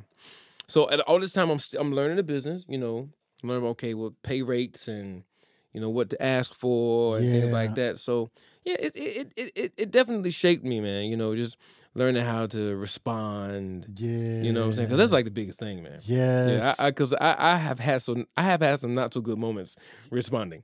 You know what I'm saying? I have. I mean, I'm much better now. Yeah. But I was young. I was hot-headed sometimes. Oh God, it's horrible. Yeah, but that definitely, man, was it was definitely a great time for me to kind of navigate in that. Yes. Navigating, Yes. Because you're on the road. Yeah. So there's business and then there's, you're young. Yeah. And it's like, you on the road. Exactly. And we know what comes with being on the road. Even in gospel. Man, I don't care what you're playing. If you on stage and people are looking at you on stage, that's what comes with it. That's just what it is. Yeah. I don't care what you're playing, Doc. If you're a guy on stage and you got some females in the audience and they watching you on stage, then hey. Yeah. That's just what it is. And vice versa. If you're a female on stage, you got men in the audience. Yep. That's just, if you think about it, man, like, you think about it, you go to the Bible, Lucifer was like the chief musician, right? Yes, sir. So it's interesting how music has been, used to distract or used to, destroy, but music has been used in a sense, to kind of wreak some havoc. Yeah, you know what I'm saying, or a vehicle. Yes, sir. Yeah, and it's like musicians, especially gospel musicians, are really attacked. I mean, we all attack because I do the secular stuff now, and it's still the same thing, right? Yeah, but it's just interesting to me how especially in the gospel world, man. How how that was a thing. But yeah, you're right. I was young. I'm on the road, and what the road is the road, right? Yeah. And so I'm having to learn how to navigate through that. Yeah. I'm having to learn how to make good decisions. Because you definitely can make them. You can make bad decisions very easily. Can make them? I did make them. I made them, man. Yeah. But that's a part of life too. Yeah. If you get it right all the time, are you really learning? You kind of learn through your mistakes. Yeah. So it's like you learn that the stove is hot by putting your hand on that joker. You know what I'm saying? Yeah. You can see it red. Oh, it looks red, but it ain't gonna be in your spirit that it's hot until you touch that eye. Oh my God, this thing's hot. Yeah. So that's how you learn. So after the tour, did you keep playing with Kirk? Yeah, man, I did. Reese told me that he wanted to keep me on, so I played with him from 05 to 09. Okay. Yeah, and then in that time period, he was a producer as well. Right. He produced Byron Cage's project, with the song with the presence of the Lord. Yes. Right? He produced that one, so he ended up producing the first project I played on with him. When he was in the producer's chair was Amy Rush's. She was an artist from LA that went to West Angeles. Mm-hmm. So we did a few songs, and then the next time we did an entire album. So we went down to Nashville. It was me, Reese, PJ Morgan was on organ, Cheryl did drums, and then Terry Baker came in and did some drums. And he taught me something, man. Okay. So we doing this song. Okay. And it's called In Christ Alone. In Christ Alone. Right? And 3/4, right? I think it's 6/8. It's either 3/4 or 6/8. But that's about the same. It's about the same. It's the same. Yeah, it's just yeah. more beats per measure, but it's the same. It's either 3 or 6. So so we finished the song, and I'll never forget it. He says, "Okay, I'm gonna go back and do a brush take." I'm like, huh? That guy went in the booth. And he just recorded brushes. The song was like 4 minutes long. Terry is amazing. For real. God, Terry is one of the best. I'm like, what did he just do? Like, he didn't record 4 bars and have them copy and paste it. Wow. He's like, no, I'm going to go and do a brush take. Yes. So I was like, yo. So I was like, okay, cool. So we did a song, I think it was a remake of like a Caravan song or Albertina Walker song or something like that. And the guy had a P bass in the studio. I said, you know what? I want to try this on that song. But Terry inspired that. Yeah. I got back home, I bought another bass just to have a totally different sound because Terry came in and said, you know what, I'm not only going to play these drums, I'm going to give you a whole take of just brushes. So up until this time, you're only playing one bass. That Nathaniel. Wow. Yeah. And that was good and bad because I was also in that time learning about tone and learning about frequencies. Yes. That sometimes if the building is booming, you might want to give a little bit more mids just for the sake of cutting through. But I didn't know that. Man. So all this stuff I'm learning, doing these shows with Kirk. Yeah. And then like I used to get scared, man. I don't know why I did, but I still get a little bit nervous now, but I think that's cool to kind of keep me on the edge. But I used to get scared when we would do gigs with like we did GMWA one year. Everybody was up there. Kirk Franklin was up there. Marvin Sapp was up there. So Reese was like Maurice Fitzgerald was like one of the guys I really looked up to and listened to, and I patterned myself, after a lot.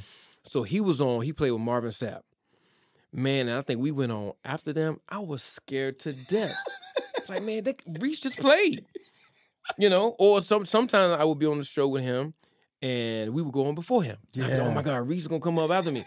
And like, I was scared to death. But in that time, I'm still learning about tone, finding my tone too. Yeah. Because at a certain point, I stopped trying to sound like people.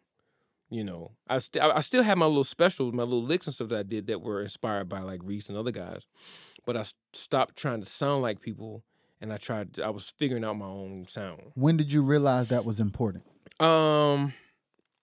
Actually, not until I moved to LA. Ooh. Which was after the time that I'm trying to figure it out. So you're trying to figure it out. In that time, didn't you, when you were playing with Kirk, didn't you become his MD? I did. How did that happen? So Reese left. Okay. And I and Kurt was like, okay, well, I just need you to pick up the slack. So man, I was running stems. I never forget it, man. We did a thing at the Forum in L.A. At that time, Faithful Central. They owned the Forum at that time, so they were having service in the Forum. Yeah. What? So we did a New Year's Eve event, and we had just finished. What was the project I did? Just the beginning. Yeah. So I was emailed all the WAV files. So I remember me and Tim were roommates at that point. Tim Mason, the keyboard. We were Shout roommates. out Tim. Yeah, man. We were roommates at that time. So I remember being in the bed. And I think he might have a picture of me with my computer on my legs, like importing all those files. Whoa. Yeah. You using Pro Tools? I was using Pro Tools. I had a what's the little small the inbox. I had an inbox. Yeah. Now Reese had the M audio thing. He had the M audio interface that had about 8 outs. Yeah. The inbox only had like 2. Yeah. So we were just doing stereo, you know. But yeah, so when Reese left, I was handing out checks to all the girls and the guys. I took up the responsibilities, you know. Let's talk about that. Yeah. Because that's playing the bass is just playing the bass. Yeah.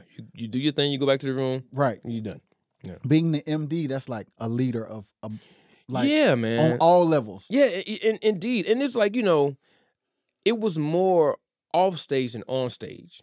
Because, you know, Tim was like playing main keys. So if we were in the thing where we're following Kurt, I was like, yeah, just do your thing. You know, he was following what he needed to. So I would just like maybe call like endings of sometimes I would call endings and things like that. And, you know, if there's anything that need to be changed in sound check, I would run the sound check.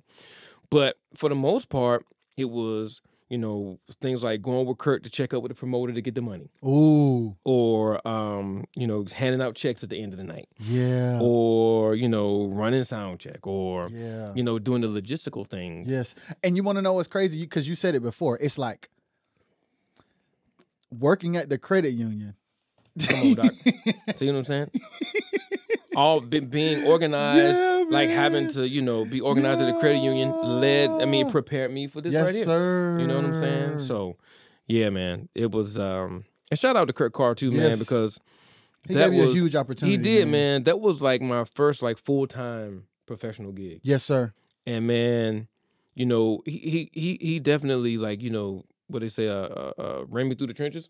Is that the phrase they use? Yes. And where were you living at the time? I was still living. So I was living in Knightdale initially, and then I moved back with my mom in Halifax. Like okay. I think I was in Knightdale while playing with Kirk from 2005. Kurt playing with him from 2005 2007. I was living in Knightdale. 2007 2009 I was living in Halifax. Wow. Okay. Yeah. And but yeah, he would, man. I remember one time we did we was on the One Church tour. And we were pulling up to Richmond, and he calls Reese in the back. Now we on the bus on the way to the venue, like maybe 15 minutes away. So Reese comes up into the front of the bus and says, "Hey man, get your bass." So what you mean get my bass? He said, "Get your bass." I said, "Okay." He said, "Okay, you need to learn this song." I said, "Wait a minute, we just rehearsed. We got a show." Kurt want to do this song. You got to learn it. So it was We Declare War. Okay. Yeah. Yeah. Had you ever heard it before? Yeah. I mean, so that helped. Yeah, I knew the Awesome Wonder record. Okay, I knew good. So that helps. Front to back. That helps. Yeah, but I hadn't played it. You know, because that's the difference. Hearing a song and learning how to play a song is not. It's like what you think you hear. That ain't what you hear when you. Yeah, it sure ain't. I was like, wait a minute, I'm playing. I thought it was wrong. You know. Yeah. So we did the song and I nailed the song. Okay. So I said that to say later on I found out that he did that purposely. Reese was like, man, he did that to see how you would respond and see how you would pull it off.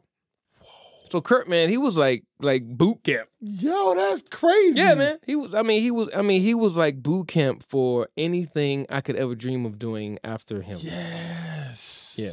Like I'm telling you, man, when I left that gig, I felt I could play with anybody. Yeah. Because it couldn't have been that. It couldn't have been. It couldn't have been that. Like you know the intensity, the spontaneity. Yeah, man. He's the highest of it. Man, he was like he was doing the most sometimes, man. So did he ever like change the key of a song before y'all play it? He didn't change the key of a song before we played. I can't remember doing that. It sounds like something he would have done, but I don't remember that. He could have. I just don't remember that.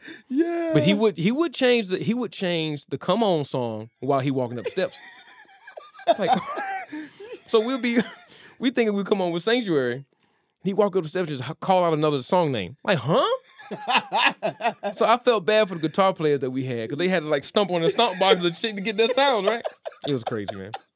It was crazy. Yo. You know, but I'm telling you, man, like he definitely trained me. Yeah. You know, I have to give a lot of credit to him, man. Yeah. You know, he trained me. Him and Reese, man. Yes. You know, Reese was hard, man. Man. I remember one time we was in rehearsal at the church, and I'm playing something. We playing something, and I'm playing a song, and Reese plays something different in the CD. I was like, man, that ain't on the CD. He said, I'm the CD. Oh my God.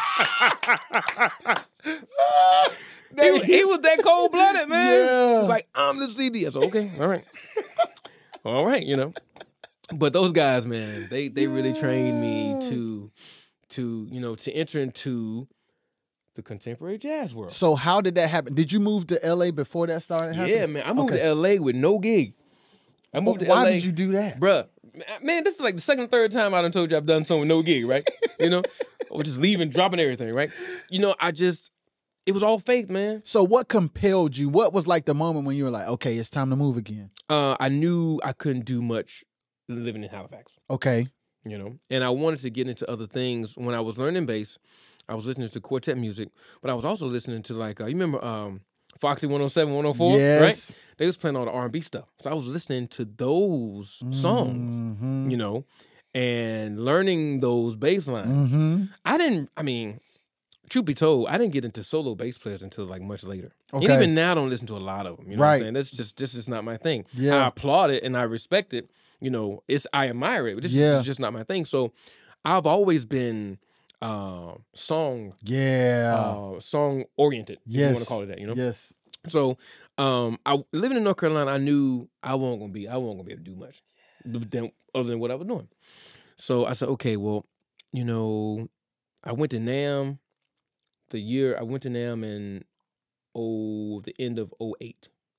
No, beginning of no, it was 09. I think I went to NAMM that year because they had it in January then. I went to NAMM. And I was like, man, I saw the palm tree. I was like, man, this is so cool. It looks so really, really good, right? Yeah. It's like, you know what? You know, I still got, I did have Kurt Carr's gig. I did have that gig. But we weren't working that much, or he was just taking Tim and 3 singers. Yeah. So I wasn't working much with him, right? So I said, you know what? We did this thing with Kurt with the symphony in Greensboro, like 2 weeks before I moved. And they gave me a stipend to drive from Halifax to Greensboro. So I took that money, I flew out to LA. And I looked for apartment complexes, and I took that money to put down as a deposit on the complex. Smart. You're so smart. I took it there. I mean, you call it smart now. I was it was like, are you foolish? Yeah, but to use the stipend to move and not to just blow it. Yeah. I mean, I think they gave me like $5. I was like, you give me $500 to drive to Greensboro? It's only 2-3 hours, right? So I took that money. I flew out there. I don't know. I had a credit with an airline for some canceled flight that canceled like a few months before. Flew out there. Hold on, stop. Yeah. Because we got to get into that too, because you've always been a very wise person. Man, I try, man. Listen, seriously. So you took a $500 stipend and a free flight. I had a free flight. That's so smart. I only paid taxes for that flight. I think it might be like $12, $13. That's so smart. Yeah. I took the credit. I said, you know, I'm going to go out there and I'm going to try to find a place. So the first day I went out, I went to LA looking for apartments. Mistake. Oh my God. Yeah. And it was like $2,000 a month for a bedroom that had a bathroom connected to and a hot plate. Didn't even have a stove. I'm like, what is that? I was crying. I was like, I'm never going to be able to live here. So the next day I started to go east. I went to like Pomona and some other areas like West Covina. And then I went to Pomona, man. And there was this place called the Mission Suites. Okay. It was an apartment complex, the Mission Suites. And they had a studio. They had a stove, bathroom, and just an open area. You know, it was a living room, dining room, bedroom, everything, you know.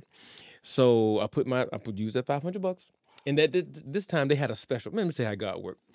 They had a special, man. They say, you know, if you move in by February 14th, first month is free.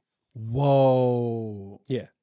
So that was my move-in date, Valentine's Day of February. And how much was the rent? Man, how much was it? like $900. It was still a lot of money Yeah. for me because I, come from Halifax. We didn't pay that much, I was living with my mom at the time. I was giving her money, you know what I'm saying? But I didn't have to pay that much. I think it was like $900 for the month. And I moved, and like it was hard, man. It was hard. Talk about that time before having gigs. What was going on? Yeah, I was just like trying to figure it out. Even though I was with Kurt, he wasn't working like that. Yeah. Like I said, he was just taking Tim and 3 singers. Yeah. So I think I may have done 3 or 4 gigs with him between the time I moved, and I also resigned that year, and I'll tell you about that later. I resigned that year. But at that particular time, I was just like trying to go to little jam sessions, to meet people. Yeah, because Nikki Potts, she was a Kurt Carr singer. She still sings with Kurt. Okay. And she lives in L.A. Okay. So I would, talk to her, or man, I gotta give props to this guy too, Jimmy Newell. Okay. So I met Jimmy through Kurt. Okay. And I kept in contact with him. So I was calling Jimmy every day that I was driving, because I drove from Halifax to L.A. Yeah. Every day on the highway, I was calling Jimmy. I was calling Tyrone, one of my best friends, your uncle. And I was calling James Roberson, another one of my best friends. Yeah. I called on jokers every day. Every day I was on the road, So through Jimmy and Nikki, I found out about spots, to go to for like open mic. I got you. And that's where my mind was blown. Okay. Because those guys were not playing around, really. I would go to these jam sessions, and not only did it open my mind, like technically, but sonically. Because I had the Nathan East, and it was cool, but then I knew I needed an active Fender jazz bass. Okay. Because I've been going around doing gigs in the city, and that tone sounded the best. Yeah. I mean, you had guys, Goucher had his MTD, other guys had like the F basses and stuff like that. But man, when I heard those guys play those Fender jazz basses, that tone was from heaven. Yeah. So eventually I got a Fender jazz bass, but it was hard, man. Yeah. Like, because work wasn't coming in, and then my sister and my mom would call to check up on me, and I had so much pride, I wouldn't really tell them that I needed money. Wow. Oh, let's talk. Let's talk about it. Let's talk about it. Talk about pride. Yes. Why? Yeah. Like, why not just tell them? Because, I was a man, and I wanted to prove that I could go out here and make it happen. I remember sometimes, man, I didn't even eat. My sister would call, and she'd be like, "You good?" I'm like, "Yeah, I'm good." And I wasn't good. She'd be like, you need anything? No, I'm good. They knew you. They knew you was lying too. Yeah, she knew I was lying. She did. She told me later. She's like, I knew you were lying all this time, But I did not, there were a few times I was like, yeah, I kind of need a little help. But man, it was rough, man. I never did like the ramen noodle thing. Even when I was in college, I didn't do a lot of the ramen noodle thing, but I did ramen noodles then, doctor. I was boiling noodles. Yeah. And stirring them up, doc,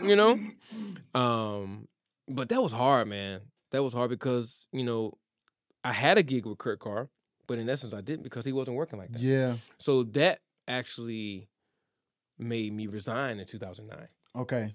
I was like, and I've always had this train of thought or this mentality. It's like, I felt that if I was leaving myself open for that particular gig, no other gigs will come my way.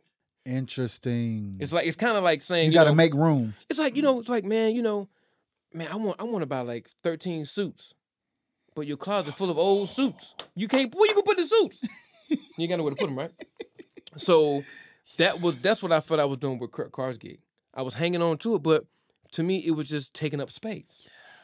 It wasn't at that particular. It served me well, and there's nothing that I can't take anything away from that gig, Kurt Carr or Maurice Rogers.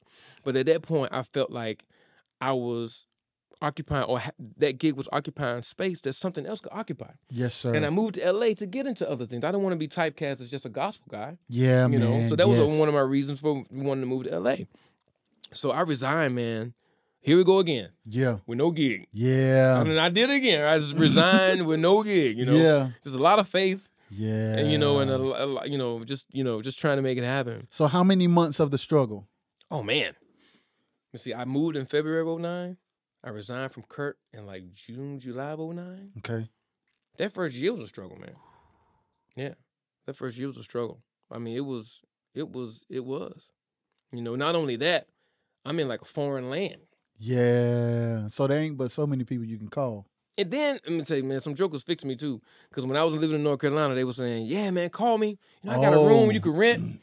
When it was time for me to move, nobody picked the phone up. The only people, and I got to acknowledge them too, publicly. And I've told them privately, but I got to acknowledge them publicly. The only people that kept their word about looking out for me, it was Jimmy Newble. Yeah. Jay Deal. Yeah. I met Jay Deal when we did Bobby Jones with the Marys. Wow. Okay. Yeah. I met him. I was like, oh my God, man, so good to meet you. She's like, oh man, it's a pleasure meeting you too. Yeah. Take my number down. I'm like, you just gave me a number, right? Yeah. Jay Deal and a guy named Will Burkhead. Okay. Which I had met Will through MySpace. You remember MySpace was popping? Yeah. I met Will through MySpace. And we stayed in contact. He's like, yeah, man, if you move out, you know, I'll do what I can for you. Yeah. Those 3 people were the only people that looked out. Wow. And I had tens of people. Yeah. It was like, yeah, man, I got you, man. You move out, man. You can rent a room in my spot or blah, blah, blah, blah, blah. Yeah. Or I know a person got a pool house or you can rent the pool house, blah, blah, blah, blah. None of it. Nothing. Wow. So through those guys, so Jay Deal had me subbing for him at the Tabernacle, which was like the Faithful Central, the smaller church. Okay. They would do Bible studies on Wednesdays.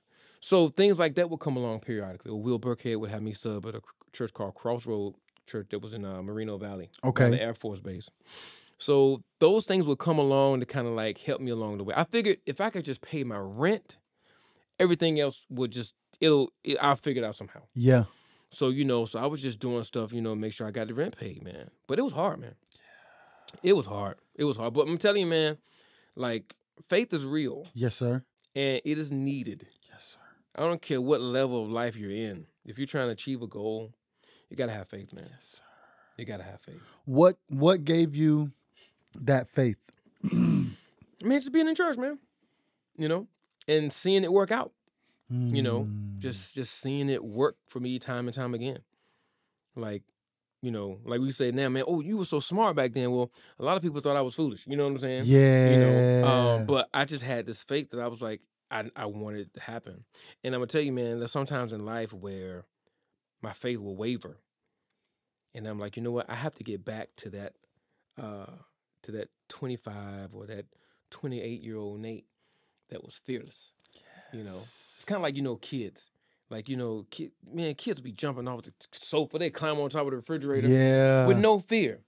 You know, then you're young, you go ride roller coasters. But then when you get older, you're like, man, you can get on a roller coaster and get killed, right? Yes. But you weren't thinking about that 10 years prior to. Yes. You're 26 now, you're 36. When you were 26, you weren't worried about it, right? Yeah. So sometimes I say, you know what, Nate, you need to get back to the 25-year-old Nate. Wow. Because your faith was strong. Wow. You were fearless, and you just made it happen. Yeah. And not that I don't have faith now, but you know, when life comes and you have bills, you have responsibilities, or you say, well, you know, I don't want to waste my time doing that. No. Yeah, that's you know that happens too. But yeah, faith, man, that was the if you notice out of all my stories, that was the consistent factor. You never stop believing. Never stop believing, man. Never stop believing. So when did things turn around for you in LA? Oh yeah, okay. So check this out. So I linked up with Darlene Marino. Okay. She's a guitar player. She played for Barry White and a few others. Okay. Linked up with her, I think via MySpace or something too. And she was playing at Andre Crouch's church. Ooh. Right? In San Fernando. So she said, hey, you know, we need a bass player. Do you want to come? Cool. So we played there. Okay, here's another side note. And I'm not going to talk about this long, but I got to say this. Yes, sir. I've never seen anybody like Andre Crouch. And let me tell you why. He was sick at the time. And he could barely get up them steps to get on the pulpit. Not to preach, but just to sit in the chair. Barely make it. He could barely get up to the podium to speak. When he sat down on that keyboard, bro, it's like God opened up the window of heaven and poured every ounce of anointing and power into that man. I'm telling you, I'm not jiving you, man. Like when he sat down at the keyboard, it's like everything else was non-existent. Yeah. That's crazy. I've never seen that. Yeah. And then you wonder why, man. I wonder, this person has achieved this and that. It's like he was special, man. Yeah.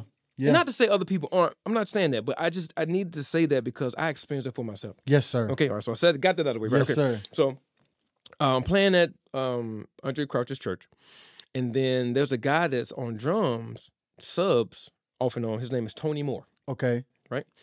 So I played with Tony, and a few weeks later, maybe a few months later, I never forget. I was at my sister's house in Seaboard, North Carolina. Okay. And Tony calls me. He was like, "Hey, man." I was like, "Hey, what's up, Tony?" He's like, "Man, all is well." He's like, "Man, do you know Brian Culberson's show?" I'm like, "Why would I know?" First off, who is Brian Culberson? Who is Brian Culberson? Why would I know his show? If I need to learn it, I can learn it. But if not, I don't know what you're talking about. You know what I'm saying? He was like, "Okay, I'm friends with that drummer, and I just got word that their bass player quit, and they're looking for a bass player." I said, "Okay, cool." I said, "Man, I would love to, give it a shot." He said, "Okay, cool. I'm gonna reach out to Chris, give him information. They're gonna be setting up auditions." So I reached out to Chris and the drummer, Chris Mescal, and he said, "Well, at the time, we're going through different people." And I think at the time, he was like, "Man, this guy, what I'm saying? Who is this guy, right?" Yeah. So I emailed Culberson. I said, "Hey, man, I just wanted to, see if, if all was good, if I could audition." He never hit me back. Wait, before we go with the story. Yeah. You go to Rev. Yep. You go to Kurt Carr. Yep. You email Brian Culberson. Email Brian Culberson. How are you not? You're not afraid to talk to directly. Bro, to I won't play around with that. you can how did you have the courage to go straight to the artist? Man, I don't know, but I just knew I didn't hear anything back from these guys about this audition, and I wanted that audition. Yeah. And I like I said, I emailed Chris, and he was like, "Well, yeah, we got some other guys coming, blah, blah, blah, blah." And I emailed Brian, and he said nothing. Later, I found out, after I got the gig, I found out that he saw my MySpace page, and he saw the gospel stuff I had done. And he was like, "I don't think he's going to work because he's too churchy." Ooh. Yeah. He later cool. told you that? No, he didn't tell me that. Somebody else told me that. Okay. And it's cool. I get it, because looking at that, I could agree. Yes. I ain't even mad about it. Yes. But he didn't respond to me because he was like, "Nah, this guy's going to be too churchy for me." Yeah. So I'm going to tell you, God again, tell you how God works, right? So the day before the auditions, I get an email from Brian Culberson. He says, "Hey, man, we've been mixing the record. I've been busy." You weren't busy, I've been busy, can you audition tomorrow? I'm like, "Okay, sure." I said, "What songs do I need to learn?" He said, "I'm going to send you the link." I said, "Okay, are you looking for anything in terms of attire or anything like that?" Because I met Eric Smith, which he was playing bass for like Rihanna at the time. Yes, that's Jubu's brother. Yeah, Jubu's brother. And he would tell me that, a lot of times, when you do these auditions, it's not only about your playing, it's the image it's too. the image.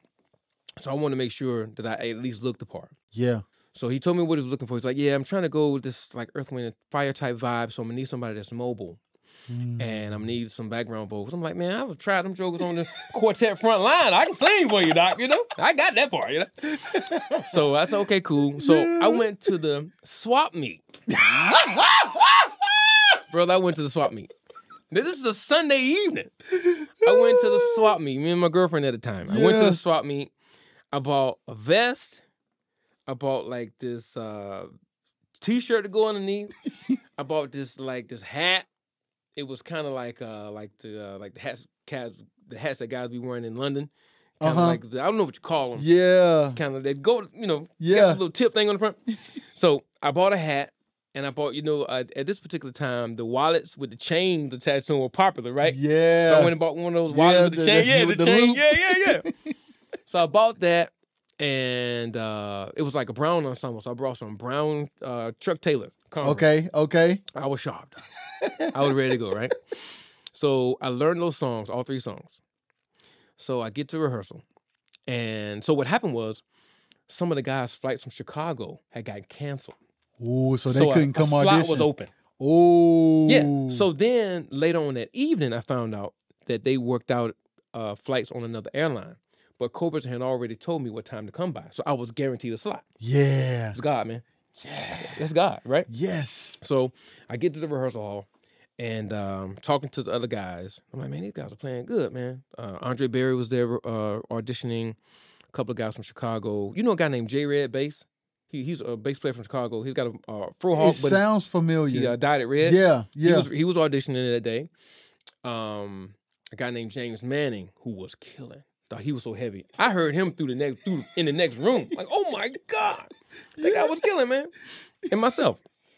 So the other guys are done. They call, hey, Nate Kearney, can you come on in? I go in, and it's me thinking quick again. So I see a wireless unit on the bass amp, right? I said, hey, man, is anybody using this wireless unit? They say, no, nobody. So everybody else has been plugging in and standing by the...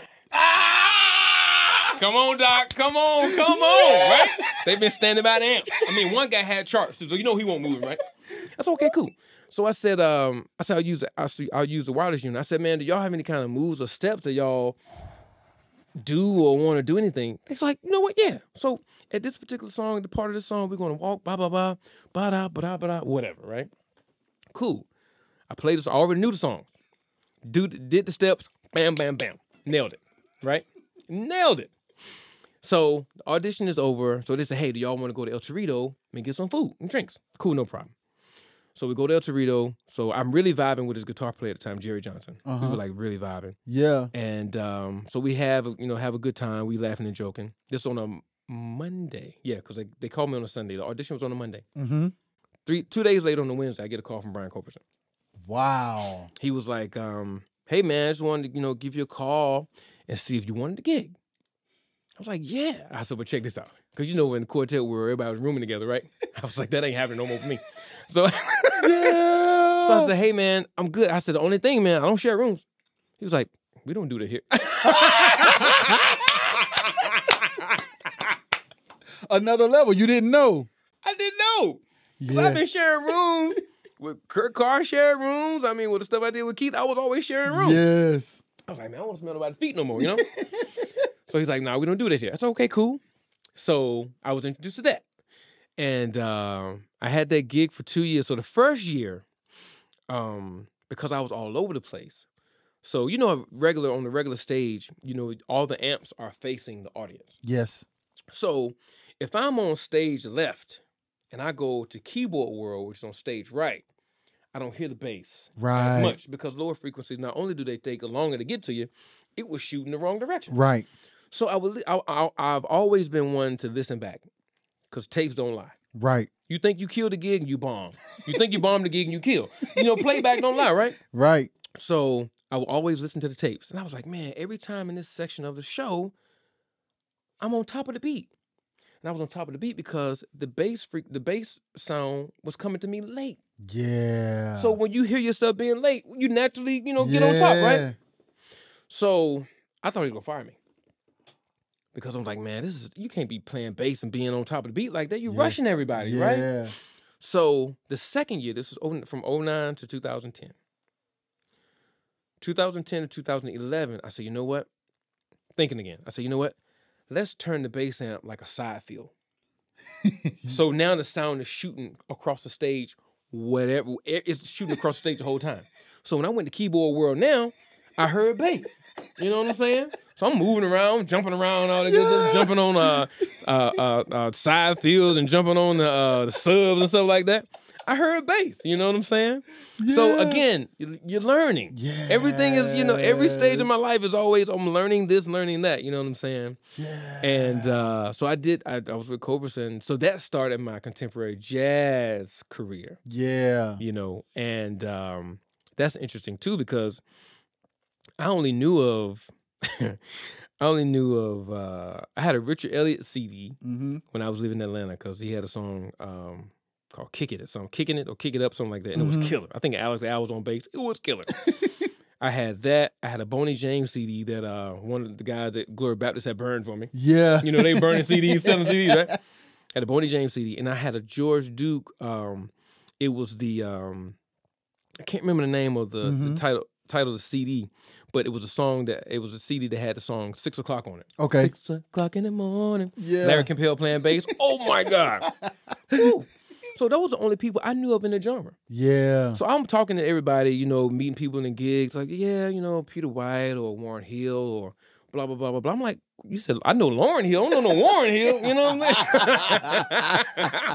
I'm like, who are these people? Yeah. And so I slowly began to learn who these people were. Yeah.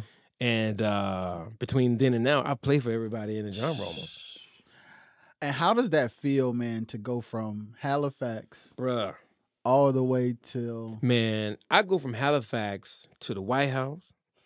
I was with Kurt Carr, we did the White House. I've traveled all over the world.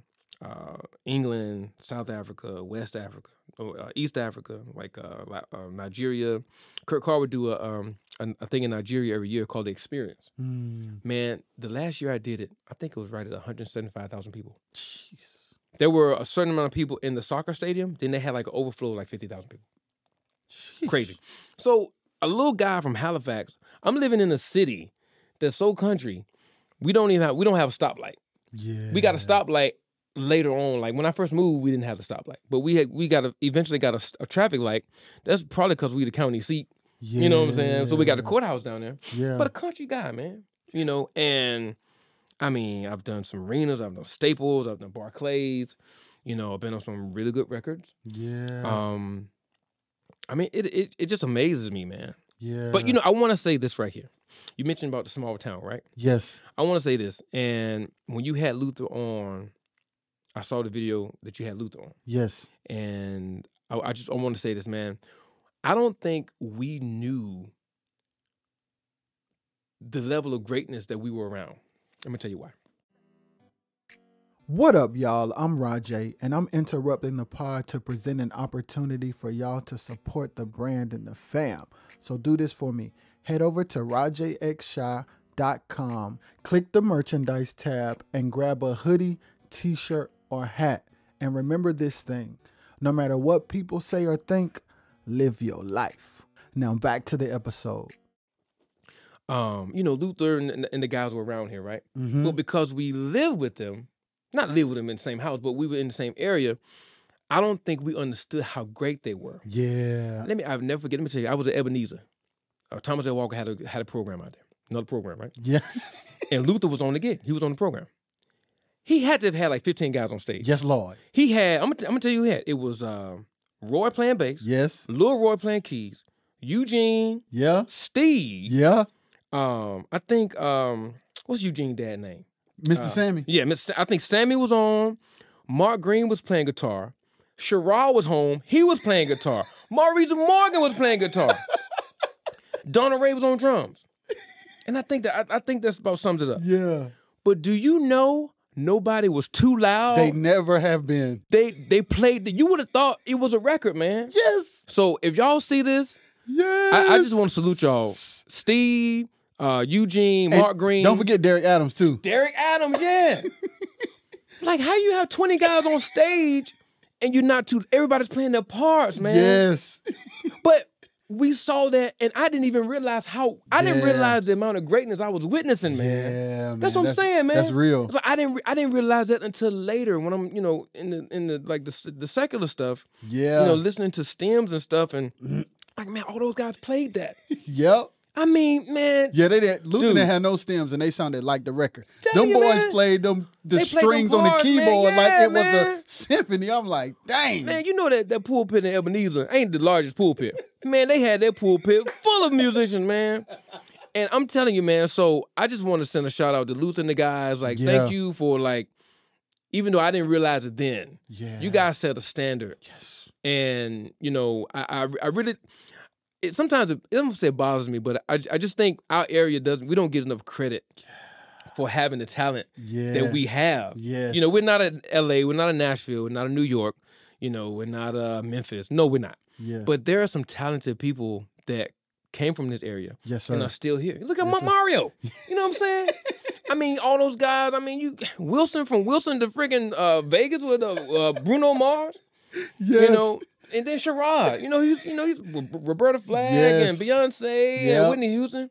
You know, so I just again, Luther, if you see this, I hope somebody show it to him. Thank you, man, because you really set a high level for us, even when we didn't even know it. Yes. You set a high level for us, man. So I had to say that. Absolutely. Yeah, had to That's say good that. stuff. Yeah, man. yeah. Because I mean, those guys, and even now, man, they have like 4 or 5 musicians, and man, nobody's too loud. You hearing parts. Yep. That's the first time I saw a portable Leslie. Oh, Steve yeah. had one. I'm like, what's that thing he putting out there that got the fan in it? Yes. Man. Yeah. Those guys, man. Yeah. Man. Yeah, that's a different world. Yeah. They were very integral, if I can say. Yes. You know. Yes. Very important to me. Yes. Even when I didn't even know it. Yes. That's the thing. Yes. I didn't even realize it until I got to larger stages. Yeah, because then when you get, because like if you know Luther's music, Yeah. it'll remind you more of smooth jazz than it will quartet. Yeah. So like the vibes of the production Yeah. and the his strength. writing, man. Oh my God, man. It's just like Yeah. it's amazing. Yeah. It is amazing, man. Them Yeah. guys playing them parts, man. Like I remember the song they did an old song called "He Gave Us the Best That He Had." Yes, And Sherrod is. Yes. Oh my God, man! Like stuff like that, Yeah. man. Oh God. Yeah. Yeah. So thank you, Luther. Yeah, I heard Donna Ray was an enforcer though. I heard he was a volume enforcer. I heard he was. Yeah. I He was believe on that. drums. Yeah. Yes, I heard Donna Ray was a volume enforcer. Though. Yeah, I can see that. Yeah, but nah, Yeah. thank you, man. Thank you. Yeah. Man, that was good. Yeah. Yeah, but it's been a good ride, man. Yeah. You know, I've in the genre, the contemporary jazz genre, I've played for and or have recorded with, some of the top guys in the genre, man. Yeah. So it's been a blessing. It's been a blessing, man. It's been a blessing to with me, I think I take a lot of pride in what I do. Yes, sir. And like if an artist will call me to play a show, if I hear sonically something that's going on with bass, I try to emulate it. Yes. And like if I hear synth bass is going on in the song, I'm gonna try it. When did you learn how to play synth bass? Oh man, I was messing around with it when I was still at Abundant Life. Okay. Because Free did that one thing that I desired. Oh, he set the bar for everybody. Everybody got to learn how to play key bass now. Man, get out of here. For real. So I was like, but I was playing with this cover band called what was it? My man Shedrick Williams plays drums for it. I can't remember the name of that band. Are they older guys? Yeah. Is it Liquid Pleasure? I think it might have been Liquid Pleasure. So they were doing like songs like Let's Groove by Earth, Wind & Fire. So I said, you know what? I'm gonna say I had a laptop, I had Reason. Yeah, Reason, dog. And I had the Like an M-Audio controller. I would take that to gigs, man, and I would play it. Wow. I would play synth bass, on those gigs. And I think, man, sometimes people, they'll ask me, say, man, what do you think sets you apart from other people? And I think for me, it's the desire to kind of duplicate or replicate what's on the record. Yes, you embody whatever you're doing. Yeah. So if you call me to do a song or you call me to do a show, and there's like, for instance, we played I did the Cos Cruise last year, and for the All-Star show, it was like all European songs and artists. So one of the songs I had to play was Sledgehammer by Peter Gabriel. Okay. So if you hear it, you think it's synth bass, but I found out what he was using a fretless bass, chorus, and a compressor. And you got an octave. Did you have to buy those things? I didn't have to buy them, but I had them, and guess what I did? Took them on the gig. For that one song? One song. That's classic Nate. One song.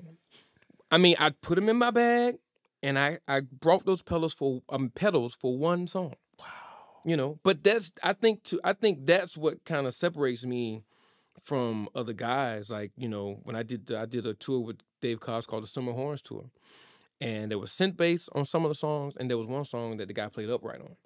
Now, I wasn't like the best upright player, still ain't not the best upright player, but I wanted to produce that sonic aspect. I bought this little ukulele bass. It's fretless.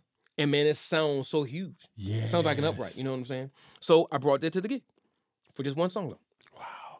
To me, it doesn't matter. So did anybody ever notice that you would talk about it? Yeah. So, I mean, I've had artists say, man, like nobody else would have done that. Yeah. To the point where I think my contribution to the genre is just that. Because like before I came along, you know, synth bass was always used in the secular world. Yeah. I mean, not secular, but like, you know, pop pop and and R&B, R&B. right? But synth bass wasn't really used on live shows in the contemporary jazz shows, right? So when I came along, Culberson was doing like an R&B record. So I was like, okay, let's try synth bass on a couple of songs. And I think we kept it for 2, and 1 song we just decided to play live bass. But because I was doing that, the bar rose. Yeah. So now you see guys, yeah. every time you see a guy on a smooth jazz gig, he got a keyboard in front of him, right? Bass player, right? Yeah. That wasn't happening like that before I started. Now, with the exception of this, there's a guy named Tim George from Florida, and he teaches at a university, so he doesn't travel a lot. But when the artists go down to that area, they'll hire him. He's great. You know what I'm saying? He was the only one, and I didn't see this until later. He was the only one that was playing synth on these smooth jazz shows. Yeah. But like, up until me, I mean, as far as doing it like on a national scale, I was the first one to do it. Wow. Yeah. Nobody else was doing it. And now, I'm telling you, now you can't go to a smooth jazz show without a guy playing synth bass. Yeah. Especially for like some of the younger artists that are doing like the R&B, you know, inspired music. Yeah. Yeah, but nobody was doing that, man. Yeah. Nobody was doing it, man. So I just think, you know, I think that was probably one of my contributions to the genre. Just kind of like slowly raising the bar. You know, if the song has, you know, octave on it, pull it. I mean, how hard is it? It's not hard at all. See, that's what I'm saying, man. It's really how not hard is it to get the pedals to make sure the song sounds like it needs to sound? It's not hard. Yeah, it's really not. But sometimes we get lazy. Yeah. And we say, oh, just throw this live bass on, you know what I'm saying? No, man. No, it's a different vibe. Yeah. You know what I'm saying? But sometimes we will get lazy. We just say, you know, I'm going to just throw the live bass on. And when it's so easy to say, you know, okay, this song is not really difficult. Let me just buy me a little keyboard and figure it out. Just for the sake of being able to add that, to offer that to the artist. Yeah. Now, sometimes it doesn't work. Sometimes, like, I've been in rehearsals, and the artist may have been used to live bass so much, where the synth bass sonically kind of takes them out. Cool, no problem. But I'm gonna tell you something. I'm gonna try it. Yeah. If we got to rehearse for a week, and use some synth bass on, there's synth bass on that record, I'm gonna try it. Yes, sir. Now, whether we keep it or not, that's a whole nother story. Yeah. But I'm gonna try it. And the same thing with, like, you know, the pedals here and there, or even the ukulele bass. I mean, I bought that bass one song of the show. So I was taking my electric bass, the ukulele bass, and my luggage. Yeah. You know what I'm saying? So I think things like that have kind of set me apart from, you know, other guys, not even in the genre, I think just overall, because, you know, I've subbed for different people, and I'll be like, you know, is anybody using this? You know? And they'd be like, nah, not really. Okay. I jump on it and just, you know, just do it. So I think, you know, guys should go back to that. Yeah. To just, you know, it's not gonna kill you to add a pedal to your chain, your signal chain. It's not gonna kill you to, you know, just learn a little synth. Yeah. You know, or even, you know, if you have a synth pedal that you want to hook up to your bass, do that. Yeah. But I think just saying I'm just gonna throw this live bass on it, I think it's just sometimes it could be like a lackluster approach. Yes, sir. And people notice that. Yeah. Because I've gotten calls because I have, you know, kind of showed up to the party the way that. Yeah, man. You know, so yeah. So one question I do want to ask you, like, how did you survive the pandemic? Oh man, let me tell you something. You know, I'm not saying this in any other way than coming from a grateful place. Yes, sir. All right? The pandemic was probably one of the best moments of my life. I'm gonna tell you why. I've been working so much, man. Like, I have been working so much that I really wanted to take a break. But in the music industry, it's out of sight, out of mind. Mm-hmm. If you turn down too many calls, they take you out of the Rolodex. Yeah. You know? So when the pandemic came along, like, I was like, man, this is cool. So then I guess now you're saying, well, okay, well, how did you survive financially? Right? Yeah. So when I joined Dave Cos's camp, I had an LLC, right? Before then. I've always taken care of business, right? I had an LLC. But when I joined Dave's camp, his accountant was like, man, an LLC is just like you. So if you incorporate, we can pay you separately. Or if you're going to keep the single member LLC, we're just going to pay you like a regular employee and take taxes out, which is cool. So I said, okay, well, I wanted to separate, how I got paid. So I converted my LLC to an S Corp in 2010. It was Cos's accountant and Brian Corberson's accountant. They had the same accountant. And initially I gave flack, because I'm like, man, I don't play for this person, that person. They ain't have no problem paying my LLC. So it's like, well, we got in trouble because the guys don't pay taxes, blah, blah, blah, blah, blah. You either incorporate it or we're gonna take taxes out on it. So again, it's like one of those decisions that you make and pays off for you later on down the road. Yeah. So because I had an LLC, because I had an S Corp, what I do is all the money I make from gigs and sessions, I have they pay my S Corp. Okay. I treat myself as a W-2 employee. So I run payroll on myself.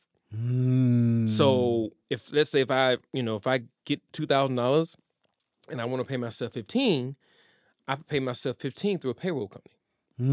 So they figure out how much taxes I got to pay. They take it out of my bank account, and then whatever's left on the net, I just move that to my personal account. Yeah. So, all right. Yeah. So I did that. So when the pandemic came along, I was able to file unemployment. Because why? Because I've been paying into the kitty since 2010, right? Yes. Right? So I got unemployment for a little bit. And then there were grants that came along that I was able to get. Yeah. Then, the treacherous PPP that got so many people caught up. Yeah, you did it right. Did it right. So I was able to get the PPP twice because I had legitimate payroll expenses because I've been paying myself as a W-2 employee, right? Yeah. Man, let me tell you something. If we could get the pandemic without people dying like that, I'll take one every 4 years.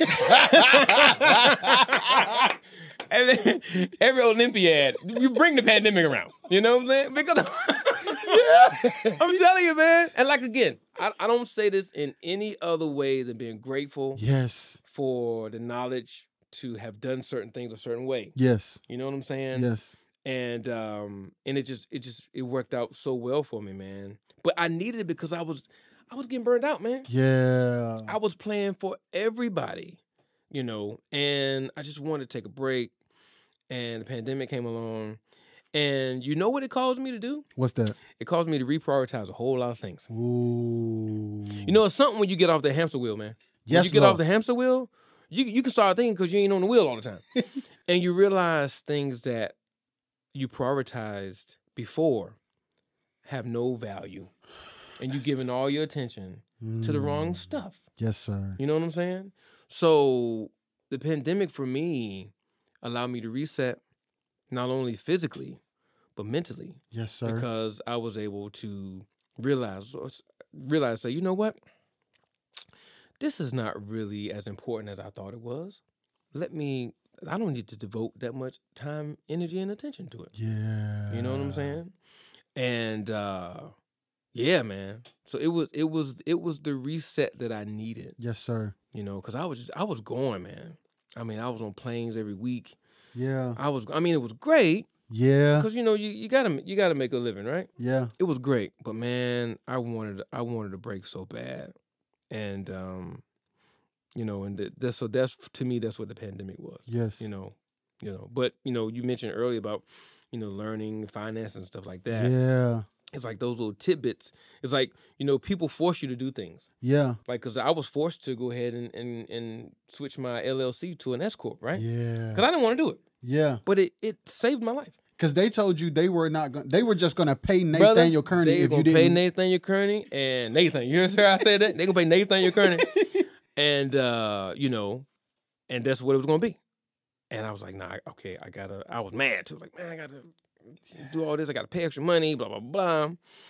But that was the best thing that I could have done. Yeah, man. It was the best thing I could have done. Yes, sir. Because when the pandemic hit, the basic solution entertainment is a legitimate business. It is. It's a legitimate business. Yes. You know what I'm saying? So, I had legitimate payroll expenses myself. Yeah. I paid payroll taxes. I paid personal taxes. All that was coming out. But because of that, I was able to get the relief. You know what I'm saying? And then, not spending all my money either. Yeah. I think we gotta to tell people, it's like, man, don't spend. I mean, if you make $2,000, you ain't gotta spend $2,000. You know what I'm saying? Yep. So, those two things, because I had a little something saved up, which helped me, and just the establishing of the business as a S corp. Yeah. Really, it saved my life during the pandemic. Yeah. You know what I'm saying? And I had other people that, say, hey man, do you need anything? I'm like, nah, I'm good. Help, yada, yada, yada. I think they might be in a bind. Wait. So people that wanted to help you, you told them to help people that you knew really needed help. Like one of the artists that I played for, he reached out and said, hey Nate, how you doing, man? I said, I'm good. He said, no, how you doing? Do you need any help with anything? I was like, well, financially? He's like, yeah. I was like, nah, man, I'm good. I said, but I just heard blah, blah, blah, blah, blah. Might need a little help. So whatever you were going to give me, just give it to him. You know what I'm saying? Because he was in time of need. You know what I'm saying? I was blessed at that point where it wasn't a time of need for me. So, it's because I'm telling you, man, it happens. Yeah. And I might be on my little, Yeah. I might be on my little down streak. And who knows? Maybe somebody will say, another artist or another person will say, hey, Jamal. Yeah. Hey, man, are you good? Everything's kind of down in this industry. You good? You'd be like, man, I'm good. But you know what? I just talked to Nate, and he could really use a hand. Yeah. So, just bless him with whatever you're going to bless me with. That's how it happens, man. Yeah. That's how it happens. So, yeah. So it was cool, man. It was good. It was sad that, so many people not only died, but, some people, it messed a lot of people up, man. Yeah, for sure. Mentally, financially, physically, so I was very grateful to have been okay. Yeah. During that time. I actually moved. Yeah. I bought a house in the pandemic. So where did you move to? I mean, I'm in the Atlanta area. Okay. Yeah. So you moved from California to Georgia in the pandemic. 2020, August of 2020. Yeah. Wow. Yep. How do you feel about that move? It was great, man. Yeah.